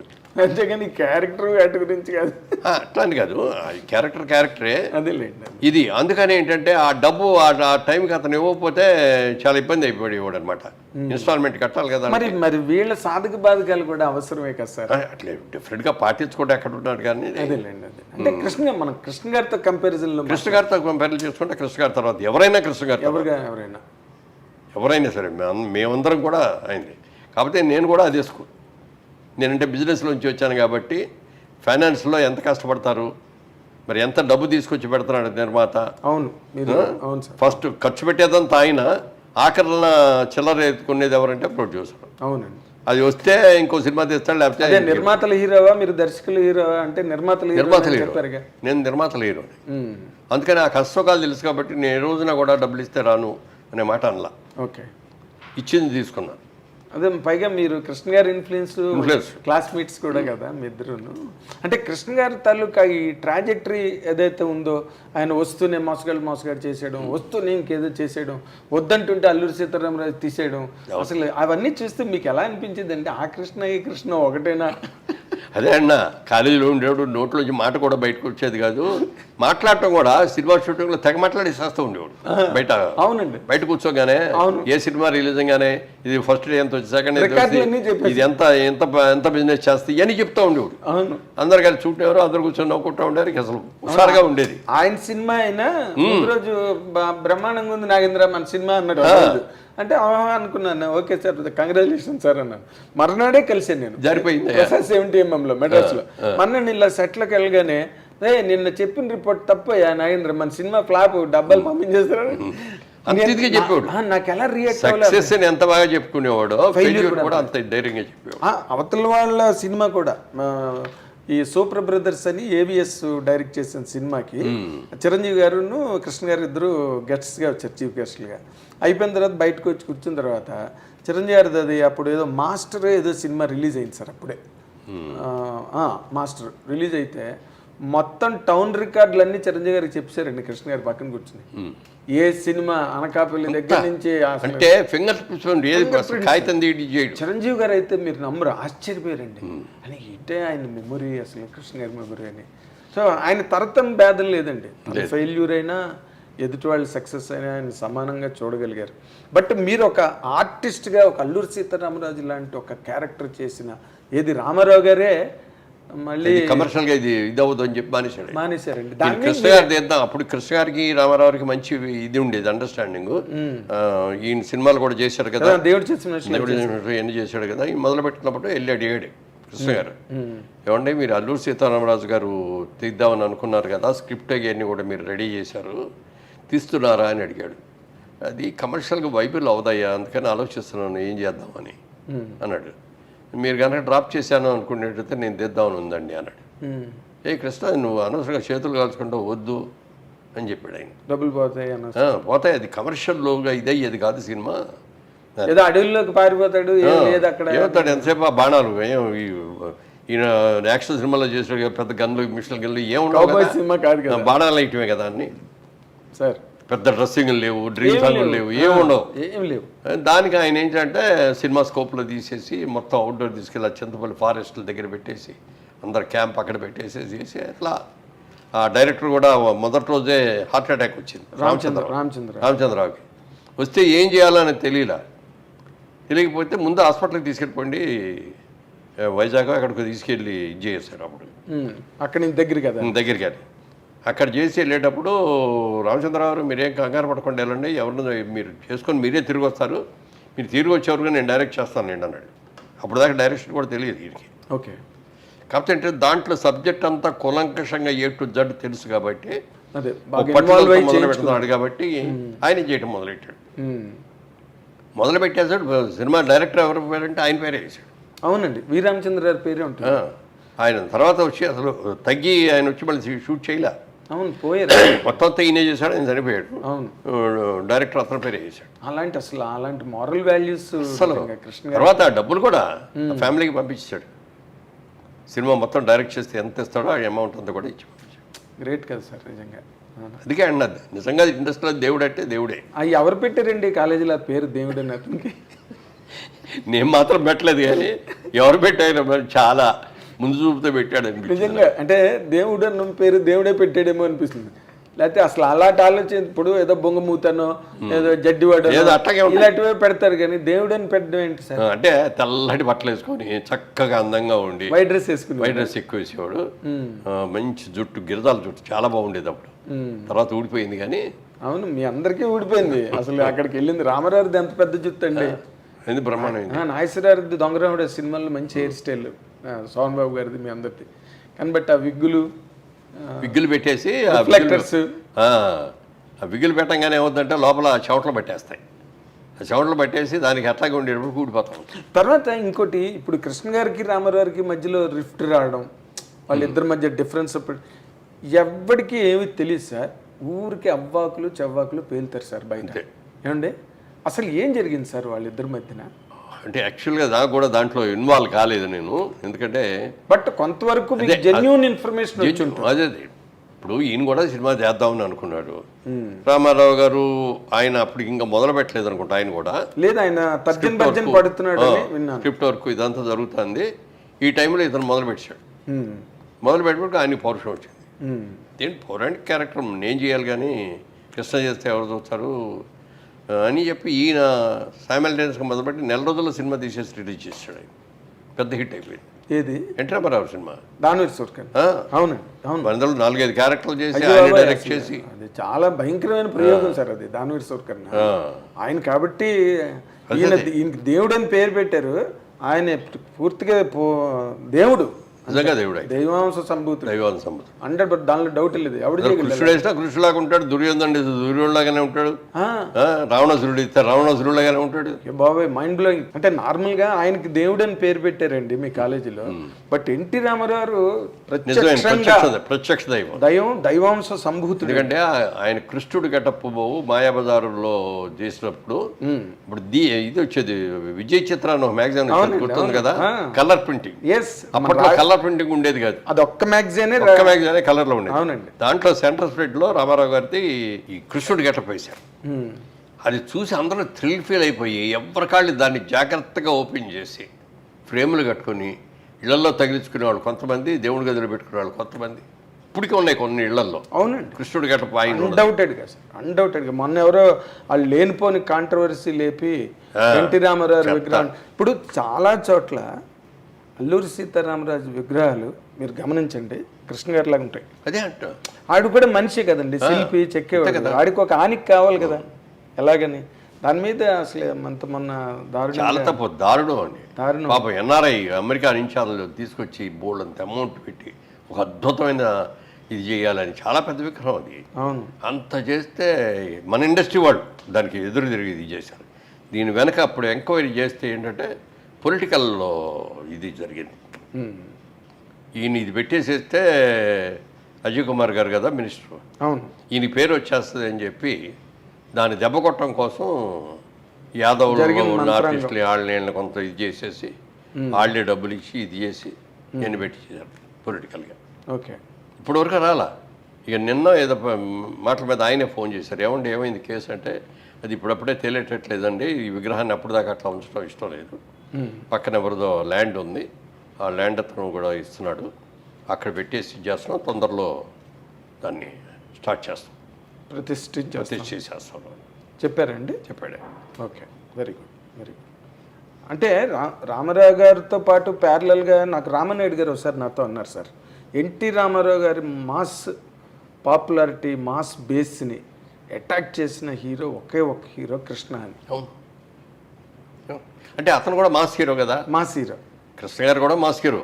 జేమ్స్ బాండ్ సినిమాలన్నా బాగా వచ్చినాయి, తర్వాత రామారావు ఆయన కలిసి చేసి ఈ బాగా వచ్చినాయి. అవును, అన్నీ వచ్చినాయి. అంతే డైరింగ్ వెళ్ళిపోయాడు. అదే ఆ క్రేజ్ ఎక్కువ వచ్చిందండి, ఆయన డేరింగ్ అండ్ డాషింగ్ అన్న ఒక క్రేజ్. కానీ వాళ్ళిద్దరి మధ్య వచ్చిన రిఫ్ట్ ఎన్నాళ్ళు కంటిన్యూ అయింది? అది పెద్ద ఎక్కువ రోజులు ఇవ్వండి. ఓకే, తొందరగానే అదే మన అల్లూరి సీతారామరాజు దాన్ని కూడా నాగేశ్వరరావు గారికి అగేనెస్ట్గా కూడా చేశారు దేవదాసు. అవును, అందరం ఇండస్ట్రీలో చాలా మంది అనుకున్నాం దేవదాసు ఫెయిల్ అయిపోతాడని. ఆ సినిమా కంటే ముందేమో పాత దేవదాసు రిలీజ్ చేశారు, అది 100 days ఆడేసింది. అది కూడా అంటే ఇప్పుడు మనం మాట్లాడితే ఏదో మన ఇండస్ట్రీలో వ్యవహారాలు కాబట్టి, కానీ అది కూడా ఏదో ఒక పాలిటిక్స్ చేసి దాని ఐశ్వర్య దేవదాస్ రిలీజ్ చేశారు కృష్ణ గారి మీద అని ఒక టాక్ నడిచింది. ఎవరో కొన్ని రైట్స్ తీసుకున్నారు, అది తీసుకొని చేశారు. వాళ్ళు కమర్షియల్గా ఆలోచించింది. అదే దీని మీద కోపం కానీ ఇదే అని కాదు. ఈ గొడవలో అసలు దేవదాస్ అంటే నాగేశ్వరరావు గారే అనే కదా ఇండస్ట్రీలో. 100% అదర్ లాంగ్వేజెస్ దిలీప్ కుమార్ చేశారు, తమిళ్లో శివాజీ గారు చేశారు, అన్ని ఫెయిల్ చేయరు. దిలీప్ కుమారే అన్నాడు ఈజ్ బెస్ట్ అని చెప్పి, ఈజ్ ద బెస్ట్ అని చెప్పి చేశాడు. దానికి తోడు ఘంటసాల గారి పాటలు, అజరామరావు పాటలు, అసలు దాంట్లో సావిత్రి గారు అసలు. సో అవన్నీ ఏంటంటే ఇది రిలీజ్ చేసుకుంటే మనకి డబ్బులు వస్తాయి అనుకున్నారు, రిలీజ్ చేశారు, బ్రహ్మాండంగా కంప్లీట్ కమర్షియల్. అది కమర్షియల్ ఇదే తప్ప ఇందులో కృష్ణ గారి మీద ఇండియాలో కూడా లేరు. అప్పుడు గుండె ఆపరేషన్ కోసం అమెరికాలో ఉన్నారు. ఆయన పర్మిషన్ తీసుకుని రిలీజ్ చేశారంటండి ఆ రోజు. అంటే ఇండస్ట్రీలో మాట్లాడుకునే మాటలు. తర్వాత ఇన్ జనరల్గా సార్ రామారావు, నాగేశ్వరరావు, కృష్ణ గారు ఇదంతా ఇలా జరిగితే మీరు ఒక సక్సెస్ఫుల్ పర్సన్, నటుడుగానా, నిర్మాతగానా, లేకపోతే ఒక రియల్ ఎస్టేట్ రియల్టర్గానా, లేకపోతే రాజకీయాలు కాస్త పక్కన పెడదాం సార్, ఇందులో మీరు you are a very very highly successful person sir. అంటే ఫెయిల్యూర్స్ని దగ్గరికి రానివ్వని ఒక విజయవంతమైన వ్యక్తి మీరు.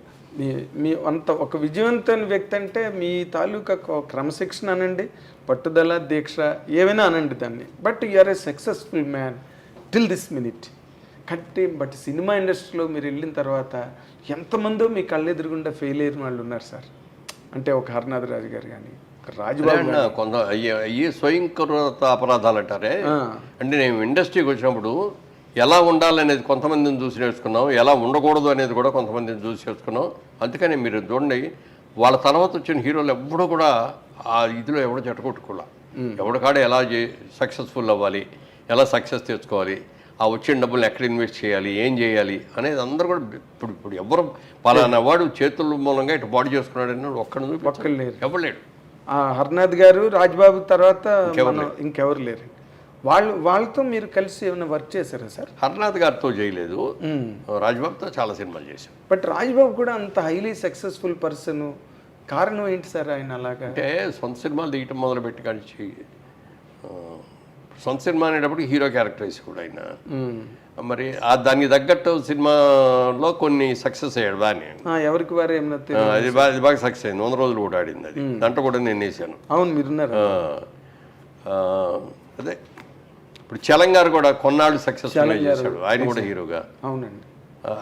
ఆ టైపు పద్మనాభం గారు, అదే అంట ఇప్పుడు ఆ లిమిట్ దాటేసే పెద్ద పెద్ద డైలాగులు ఈ రామారావు రాజశేఖర్లా చెప్తాను నేను అట్లాంటి క్యారెక్టర్ చేస్తారంటే ఎట్లా నప్పదు. అదే వాళ్ళు ఏ క్యారెక్టర్లు చేస్తున్నారో ఆ క్యారెక్టర్లు ఇప్పుడు కాంతారావు గారు కూడా ఫర్ దట్ మ్యాటర్ ఆయన కూడా అంతే కదా. కాంతారావు అన్ని సినిమాలు హీరో చేసి కూడా ప్రొడ్యూసర్గా తీసి దెబ్బతినే ఆయన లాస్ట్లోకి వచ్చినప్పుడు డబ్బులు లేకుండా అయిపోయింది. అవును, ఎవరు రజనీకాంత్ డబ్బులు పంపించారు అన్నా ఇప్పుడు సినిమా సక్సెస్ అవుద్దా లేదా అనేది మన చేతుల్లో లేదండి. అవును, కాబట్టి ఏంటంటే మన కెపాసిటీ ఏంటి, మనం ఎంతవరకు ఖర్చు పెట్టవచ్చు, ఎంతవరకు దీని మీద రిస్క్ చేయొచ్చు అనేది చూసుకునేవాళ్ళం.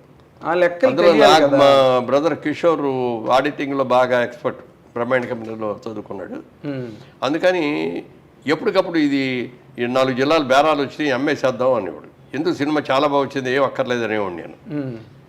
ముందు మనం సేఫ్ అవ్వాలి అనేవాడు. ఆ సేఫ్ అవడానికి ఏమేమి కావాలో ఎన్ని చేసేవాడు. తర్వాత సినిమా మనం అనుకున్నంత సక్సెస్ అవుతా లేదనేది వేరే విషయం, చెప్పలేం కదా, చెప్పలేము. ఆడితే ఆడాలి. అందుకని ముందు సేఫ్ అయిపోవాలి అనేది తమ్ముడికి ఉండేది. అయితే మీ సక్సెస్లో ఎక్కువ భాగం కిషోర్ గారికి ఇవ్వాలి. డిఫరెంట్గా ఏమండి ప్రొడక్షన్ సైడ్గా ఎక్కడ ₹1 వేస్ట్ అనేది లేకుండా చేసేవాడు ప్రొడక్షన్. తర్వాత అసలు స్క్రిప్ట్ నిర్వహణ అని చెప్పి పెట్టాం అతని పేరు. మొత్తం స్క్రిప్ట్ రెడీ చేసి చూసుకునేవాడు. చేసిన తర్వాత డైరెక్టర్ని అడిగేవాడు. సబ్జెక్ట్ సెలక్షన్ అవన్నీ నేను కూర్చునేవాడిని. సబ్జెక్ట్ సెలక్షన్ అయిపోయిన తర్వాత గణేష్ పాత్రాలు రాయటం అన్నీ అయిపోయింది. డైరెక్టర్ ఒకటే అడిగేవాడు, ప్రతి ఎన్ని క్యారెక్టర్లు ఉన్నాయో రాయండి, ఓహో క్యారెక్టర్ 3 పేర్లు రాయండి. Artist first preference, second preference, third preference choice. నేను ఫస్ట్ ప్రిఫరెన్సే ట్రై చేస్తాను. ఫస్ట్ కుదరకపోతే సెకండ్ కుదరకపోతే థర్డ్. బట్ మా లెక్క ప్రకారం మేము వెళ్తాం. యాజ్ అ బిజినెస్ మ్యాన్గా కూడా దృష్టిలో పెట్టుకొని ఇంత రెమ్యూనరేషన్ ఈ క్యారెక్టర్కి అనవసరం అని అనుకుంటే వేరే క్యారెక్టర్కి వెళ్ళిపోతామని అట్లా క్యాల్కులేట్ చేసాం, అలా లెక్కలు వేసుకొని చేసాం. అందుకని ఏ సినిమా బడ్జెట్ ఎంతో వేసుకున్నది ఆ బడ్జెట్ రూపాయికి తక్కువ లేకుంటే 5% కూడా అటు ఇటు అయ్యేది కాదు. ఆ బడ్జెట్ ప్రకారం బడ్జెట్లో అయిపోయేది.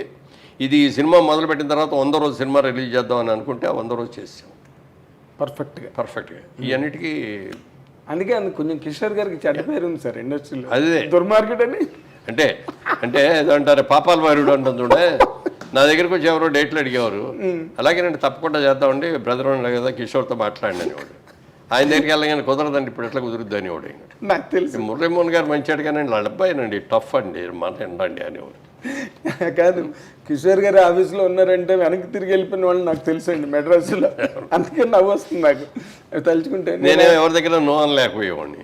నేను అనేవాడిని కిషోర్ గారిని, ఏమండి మీరు ఆఫీసులో కూర్చుంటే వెళ్ళిపోతున్నారు, అందరూ రావట్లేదు. అలాగా ఇప్పుడు ఈ లెక్కలు అవన్నీ వీళ్ళకి తెలియకపోవడం, కాంతారావు గారికి కానీ లేకపోతే కృష్ణ గారితో పాటు వచ్చిన రామ్మోహన్ ఏమైపోయాడు, ఆయన కూడా మళ్ళీ పద్మనాభం గారు కూడా ఎంత కెరీర్ బ్రహ్మాండమైన కెరీర్ ఉండి ఆఖరాఖరలో వచ్చినప్పుడు ఆయన దగ్గర వెళ్ళిపోతా. అవునండి, అవును.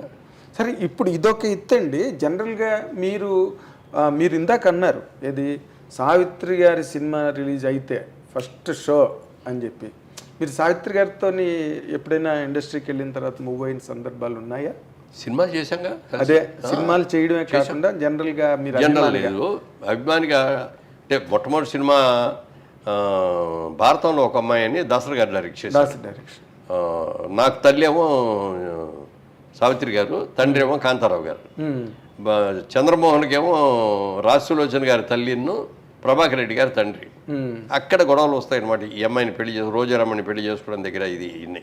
ఓకే, అది దాంట్లో ఇవన్నీ చేసినప్పుడు ఇవన్నీ చేసిన రోజున ఒక రోజున మొట్టమొదటి ఫస్ట్ షాట్ పెట్టారు నేను ఇద్దరు కాంబినేషన్లో. పెద్ద స్టేర్ కేసు మీద నుంచి ఇట్లా దిగుతా నేను చెప్పుకెళ్ళి ఒక చోట ఆగాలి, ఆ వెనక ఆవిడ చెప్పుకుంటూ వచ్చి ఆగాలి. అదంతా ఒకటే షాట్ పెట్టారు దాసరి గారు.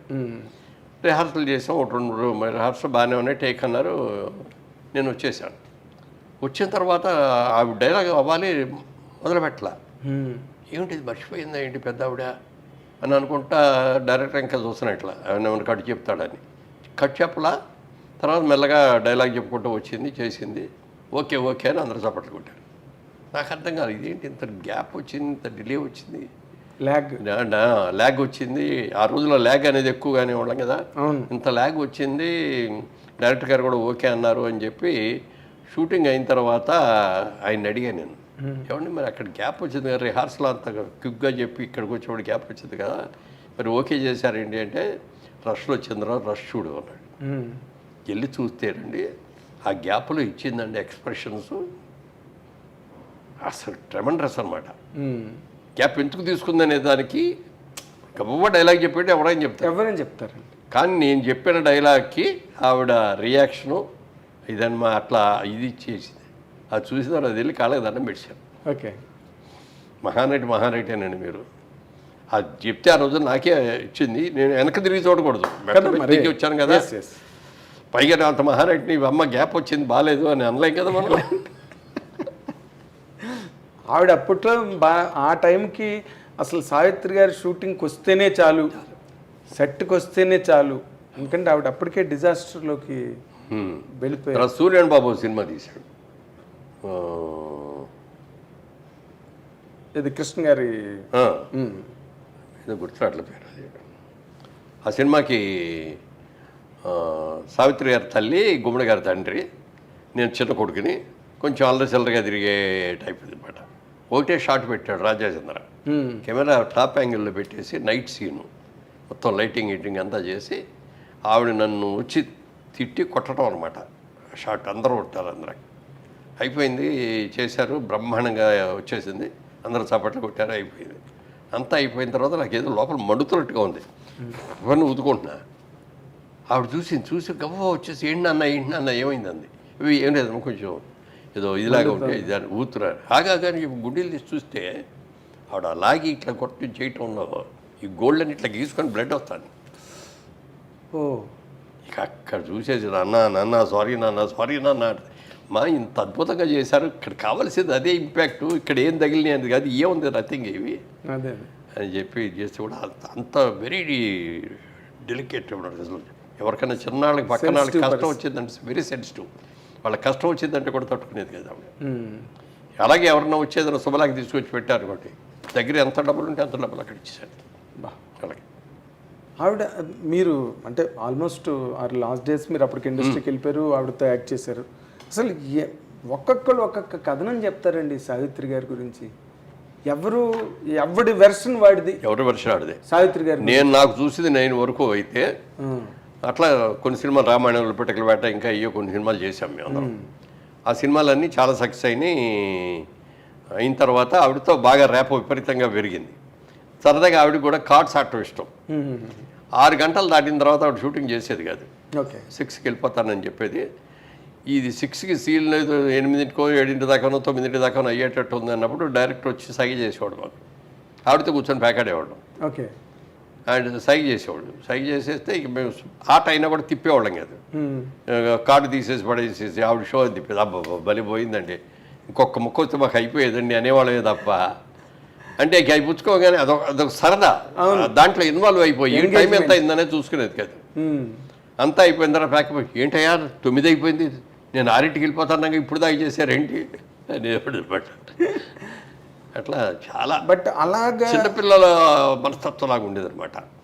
ఒక రోజున ఇట్లాగే మీ అందరం వెయిట్ చేస్తాం, దాంట్లో రామాయణంలో పిట్టకల వేట ఎంఐ దీపరాల, అప్పుడు దీప బాగా క్రేజ్ అనమాట, విపరీతం బిజీగా ఉండేది, అన్ని లాంగ్వేజ్లో చేస్తూ ఉండేది. ఎక్కడో షూటింగ్లో లేట్ అయిపోయింది, 9కి రావాల్సిన అమ్మాయి 12కి వచ్చింది. వచ్చేసి గబా మేకప్ రూమ్లో డ్రెస్ వేసుకొని రాకుండా సారీ డైరెక్టర్ గారు అంటే డైరెక్టర్ గారి దగ్గరికి వెళ్తాం కదా, వెళ్ళి ఏదో చెప్తాను పిలిచింది కూడా. ఏమనుకుంటున్నావు నువ్వు అక్కడ ఆలస్యం చేసిందని అవసరం అయింది, ఎందుకు అయింది అనేది వేరే విషయం. నువ్వు రాగానే మేకప్ తీసుకొని డ్రెస్ చేసుకొని వచ్చి షార్ట్ చేస్తావా అని మీకోసం మేము వెయిట్ చేయాలా ఇక్కడ, ఇంత ఇది నీకు ఆ మాత్రం కామన్ సెన్స్ లేదా అని చెప్పి లెఫ్ట్ అండ్ రైట్ చెప్పి అమ్మాయి బడబడబడి వెయిట్ చేసింది. అప్పుడు అందనమాట, నేను నీ మీద కోపంతో అనలేదు, మనం చాలా సిన్సియర్గా ఉండాలి, ఎంతమంది ఆర్టిస్టులు వెయిట్ చేస్తారు, నేను 12కే వస్తానండి రేపు నాకు కుదరదండి అని నువ్వు చెప్పావు అనుకో, ఆయన ఇంకో సీన్ పెట్టుకునేవాడు, వేరే సీన్ తీసుకునేవాడు, ఎంత లాస్ వచ్చింది అతనికి అని చెప్తే ఇంకెప్పుడు అలా చేయనండి. మరి అంత కంట్రోల్డ్గా అంత డెడికేషన్ డిసిప్లిన్ ఉన్న మనిషి అలాంటి డిజాస్టర్లోకి ఎలా వెళ్ళిపోయారు సార్? నేను చేసిన భాషల సినిమా కర్ణాటకలో ఏదో ఫైట్ సీన్ తీశారు, అయిపోయి ఇక ఈవినింగ్ ఫ్లైట్కి వెళ్ళిపోవాలి. అది గొప్ప ఫినిష్ చేసి వచ్చి లిఫ్ట్ దగ్గర వచ్చి లిఫ్ట్ ఆన్ చేశాను, లిఫ్ట్ కిందకు వచ్చింది, ఓపెన్ అయింది, సావిత్రి గారు ఉన్నారు ఎదురుగుండా. ఏంటమ్మా మీరు వచ్చారేంటి, ఎప్పుడు వచ్చారని అమ్మ అనేవాడు. అంటే నువ్వు చక్కటి తెల్లటి చీర కట్టుకొని వచ్చేది, చక్కగా ఉందన్నమాట. రేపు నుంచి షూటింగ్, నాకు ఇవాళ షూటింగ్ లేదు, ఫ్రెండ్స్ ఎవరో ఉన్నారు, నైట్ డిన్నర్కి పిలిచారు, అక్కడికి వెళ్తాను. బాగున్నారమ్మా, ఇప్పుడు చాలా చక్కగా ఉన్నారు, ఇది మెయింటైన్ చేయండి అని అన్నారు. అలాగే అన్నారు. నేను నా దావని నేను వెళ్ళిపోయాను. నెక్స్ట్ డే మార్నింగ్ న్యూస్ ఏంటంటే ఆ పార్టీలో డయాబెటిక్ కోమా వచ్చేసి అన్కాన్షియస్ అయిపోయింది. అదే ఎందుకంటే కారణాలు ఉంటాయి కదా, మీకు తెలియదు. ఆ కారణాల మూలంగా కోమాలోకి వెళ్ళిపోయిన తర్వాత కోమాలో మరి రాలేదు కోమాలోంచి తిరిగి. అంటే అప్పుడు కోమాలోకి వెళ్ళడం అన్నది అప్పుడు జరిగింది కానండి, అసలు ఆవిడ డిజాస్టర్లోకి వెళ్ళిపోయి చాలా సంవత్సరాలు అయింది. ఎందుకంటే మనం మాట్లాడకూడదులేండి. అంటే ఆయనకి అలవాటు చేసింది కూడా జమిని గణేష్ని అంటారు కదండి. మళ్ళీ దాని మీద పెద్ద రాద్ధాంత సిద్ధాంతం అశ్విని దత్ గారు వాళ్ళ సినిమాలు చూసి కొంతమంది జమిని గణేష్ని అలవాటు చేసినట్టు చూపించారు అని చెప్పి కరెక్ట్ అది అని విమర్శలు చేశారు. ఆయన విమర్శలు చేశారు, కానీ అశ్విని దత్ గారు రియల్గా తీసాడు. ఆయన కూడా తెలుసు కాబట్టి, తెలుసు కదా ఆయనకు కూడా. అంత మహానాటి చనిపోయిన రోజున మేము ఇక్కడ హైదరాబాద్లో ఉన్నాం, షూటింగ్ చేస్తాం. నాగేశ్వరరావు, దాసరి గారు, మేమందరం ఏ సినిమా గుర్తులేదు, ప్రేమనగర్ కాదు, నాగేశ్వరరావు పెద్ద సినిమా ఏంటి, ప్రేమాభిషేకం అని కూడా జరుగుతుంది అనుకుంటా. న్యూస్ చనిపోయారు అని వచ్చింది. షాక్ అయిపోయాం షూటింగ్ ఆఫీసరు. ఎందుకంటే గురువుగారు కూడా అక్క అక్క అని ఉండేవాడు, తమ్ముడు అని పిలిచేది ఆవిడ. ఇక నాగేశ్వరరావు గారు వాళ్ళు ఇద్దరు ఎన్నో సినిమాలు చేసేప్పటికీ ఆయన షాక్ అయిపోయారు. అయినాక నాగేశ్వరరావు గారు, రామారావు గారు, దాసరి గారు మాట్లాడుకొని మనం వెళ్దాం అక్కడికి అన్నారు. సార్ నేను కూడా వస్తాను సార్, ముగ్గురం కలిసి వెళ్దామండి. మేము ముగ్గురం కలిసి మెడ్రాస్ వెళ్ళాం. మీరు చెప్తే నమ్మరండి, మేము వెళ్ళేటప్పటికి ఫ్లైట్ లేట్ అయ్యి బాడీని తీసుకెళ్ళిపోతున్నారు. బాడీ వెనక అంతా కలిపితే ఒక 10 మంది కూడా లేరండి. ఆ 10 మంది కూడా సినిమా వాళ్ళు కాదు, వాళ్ళ ఫ్యామిలీస్ వాళ్ళు ఎవరు వాళ్ళు. లేబర్ మాత్రం వెంటనే పోకూడదు, అమ్మ సావిత్రమ్మ చచ్చిపోయావా సావిత్రమ్మ అంట ఇక వాళ్ళు ఏడుస్తున్నారు. మన సినిమా ఇండస్ట్రీ వాళ్ళు అక్కడ లేరు. మేము ముగ్గురం ఆ ఫ్యూనరల్ చివరి దాకా వెళ్ళి ఆవిడ ఫ్యూనరల్ అయ్యే వరకు ఉండి అది అయిన తర్వాత వచ్చాం. ఆవిడ మీద ఉన్న ప్రేమ అభిమానం వీటితోటి ముగ్గురం, నాగేశ్వరరావు, దాసరి గారు, నేను. ఆవిడ మీరు గమనించండి, ఇప్పుడు జమిని గణేషన్ గారి అమ్మాయి కూడా, ఇప్పుడు ఆవిడ ఎవరో డాక్టర్ ఎవరో ఉన్నది, ఆవిడ కూడా ఇప్పుడు యూట్యూబ్ ఇంటర్వ్యూల్లోని వాటిలోని సావిత్రి ఏమో మా నాన్నతో ఉండడమే కాదు ఇంకా మెన్తోనేమో వ్యవహారాలు మెయింటైన్ అని ఆవిడ ఓపెన్గా స్టేట్మెంట్లు ఇస్తుంది. అసలు ఆవిడ ఏ రకంగా అలాంటి డిజాస్టర్లోకి వెళ్ళిందని మీ అందరికీ తెలుసు ఇండస్ట్రీలోని. అందుకే దత్ గారు కేర్ చేయలేదండి, ఎవరు ఆయన్ని విమర్శించినా దాని మీద ఆయన రియాక్ట్ అవ్వలేదు, కేర్ చేయలేదు అశ్విని దత్ గారు. అది మీరు చూసారా మహానటి? అయ్యో, అందులో ఆ సినిమా మొదటి రోజు వెళ్ళి చూసాం. ఎందుకంటే ఆవిడ మీద ప్రేమ, ఆయన మీద సినిమా తీస్తున్నాడు, అందులో మన దత్తు తీస్తున్నాడు.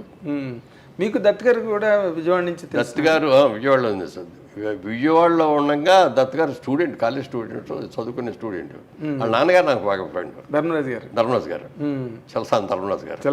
ఆయన రోజు సాయంత్రం, ఆయన కాంట్రాక్టర్, ఆయన సాయంత్రం పూట వాళ్ళకి ఏదైనా మెటీరియల్ కావాలంటే మా కాన్వెంట్ సీట్కి వచ్చి కొనుక్కొని వెళ్తూ ఉండేవాడు. అలా వచ్చినప్పుడల్లా మంచి బుల్లెట్ మోటార్ సైకిల్ మీద వచ్చేవాడు. వచ్చి మా షాప్ దగ్గర కూర్చొని అరగంట గంట ఆగి కాస్త టీ దాగి ఆ పనులు ఏమైనా ఉంటే కుర్రాడిని ఇచ్చేవాడు, అది కొనుక్కురా ఇది కొనుక్కురా అనేవాడు, చూసుకొని మళ్ళీ వెళ్ళిపోయేవాడు అనమాట. అట్లా బాగా పరిచయం. తర్వాత దత్ గారు ఓసీత కదా అప్పటికి వచ్చాడు ఆయన. మేము అప్పటికే హీరోయిన్ అయిపోయాను. అవును, 74. అప్పుడు దత్ గారు అన్నాడు, దత్ గారు అదే చలసా ధర్మరాజు గారు, అబ్బాయి మా వాడు సినిమా అంటున్నాడు పంపించుతున్నాము, అచ్చా తను ఇంత పార్ట్నర్ ఉన్నాడు కదా శర్మ కూడా మేమందరం ఒక గ్రూపే, విజయవాడ బిజినెస్ గ్రూప్ మేము అందరిది. సరే అన్నప్పుడు కాస్త మావాడు ఉంటాడు, నువ్వు ఎస్టాబ్లిష్ అయ్యావు కదా, జాగ్రత్త చూసుకో మావాడిని.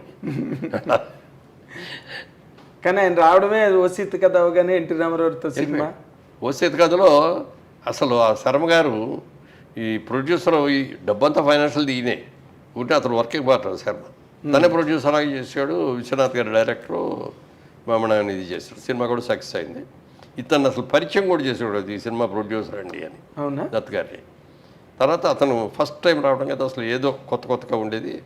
ఈ తర్వాత చాలా అది చేసి మనం ఇక్కడ ఉంటే ఈ కంపెనీలో షైన్ అవ్వం, మనం ఏదో చేయాలి, పెద్ద సినిమా చేయాలని డైరెక్ట్గా రామారావు దగ్గరికి వెళ్ళిపోయాడు. రామారావు దగ్గరికి వెళ్ళిపోయి ఇట్లా నేను పలా అండి, సో అండి, మీ డేట్లు ఇస్తే సినిమా చేయాలనుకుంటామండి అని కుర్రాడు. ఏంటి చిన్న కుర్రాడు వచ్చాడు, డబ్బులు అంటాడు, ఇది అంటున్నాడు, ఇది అంటున్నాడు అని. సరే మొత్తం మీద ఇచ్చాడు, సబ్జెక్ట్ విన్నాడు. సబ్జెక్ట్ విన్న తర్వాత ఇచ్చాడు బాపయ్య గారు అనుకో. బాబాయ్ గారు ఫస్ట్ బాపయ్య గారు డైరెక్షన్, కేఎస్ ప్రకాశ్ గారు స్క్రీన్ ప్లే చేశారండి దాన్ని. యా చేసి అప్పుడు ఏంటి రాయిపోయి బ్యానర్ పేరు ఏంటి అన్నాడు. నాకు బ్యానర్ పేరు కూడా ఏం లేదండి అన్నాడు. ఓసేది కదా వాళ్ళు బ్యానర్ అతను తీసేసుకున్నాడు, బ్యానర్ కూడా లేదంటే అప్పుడు ఆలోచించి వైజయంతి అని పెట్టింది ఆయన. అవునండి, రామారావు గారు పెట్టారు. అట్లా అదే. ఆ సినిమా నుంచి ఇక తడుకోకుండా అన్ని పెద్ద పెద్ద హిట్. అప్పుడు మీరు కలుస్తుండేవారా మళ్ళీ మెడ్రాస్లో మీరు దత్ గారు? అప్పుడప్పుడు కలిసామంటే ఆయన బిజులు ఆయన ఉంటాడు, మా బిజులు అదే మీరోటి అసలు పైగా గాలి లేకుండా. మా సినిమాలన్నీ ఏంటంటే అప్పుడు అవుట్డోర్లో ఎక్కువ తీసేవాళ్ళు.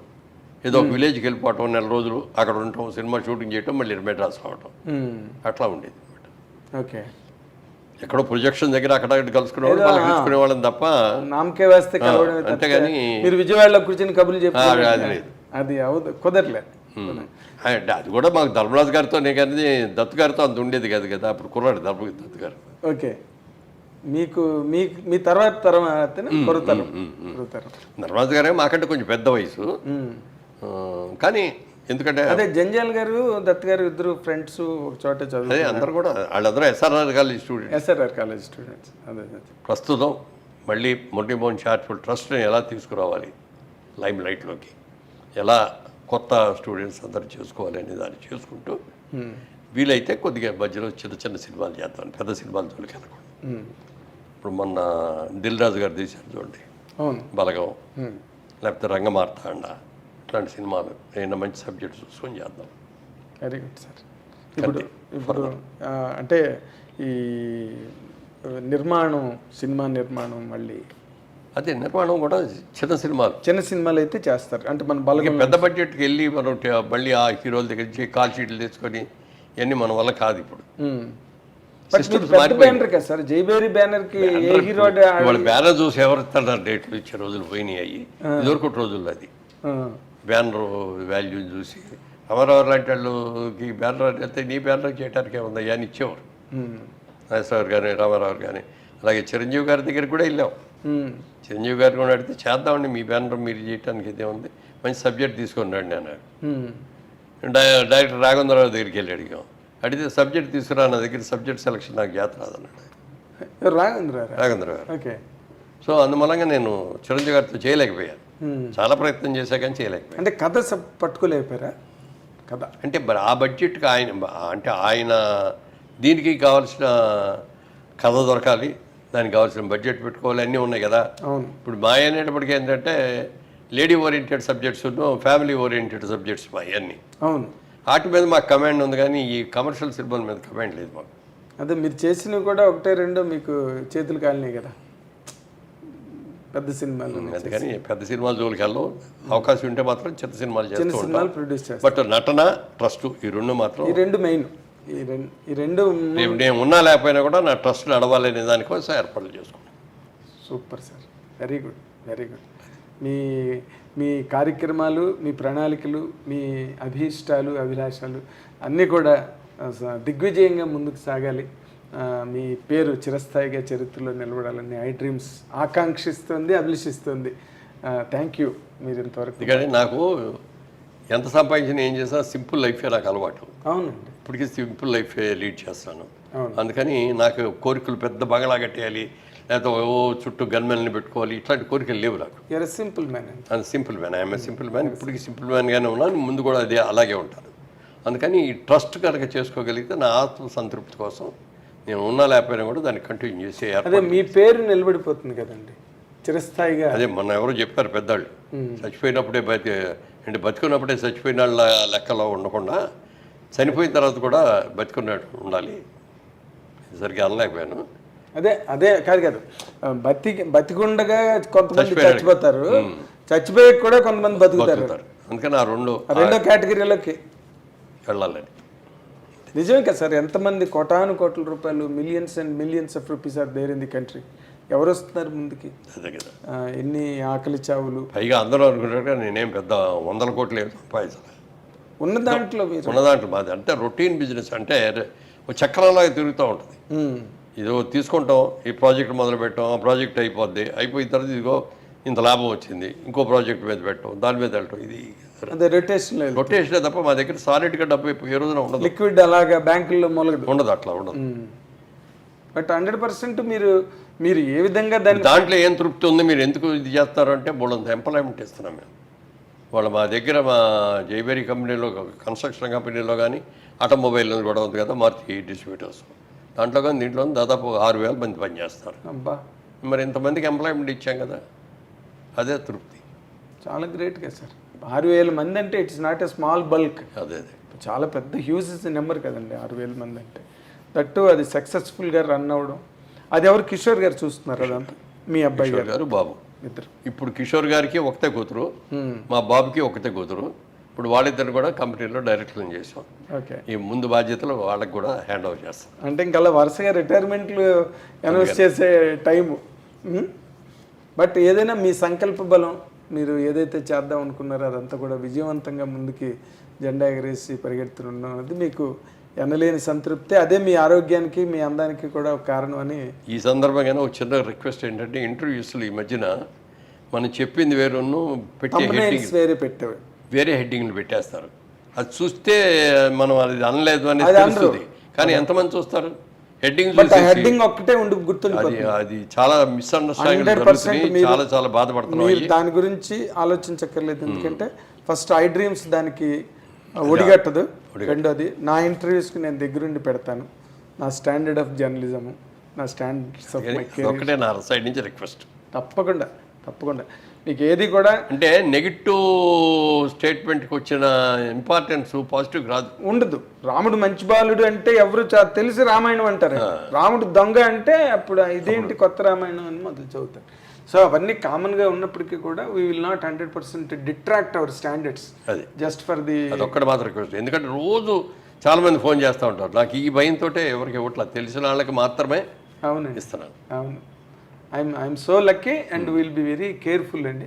మీకు ఏ రకమైన మానసిక ఖేదం కానీ, అనవసరమైన స్ట్రెస్ కానీ ఐ డ్రీమ్స్ మీకు క్రియేట్ చేయదు. అంతవరకు మాటిస్తున్నాం. Thank you very much.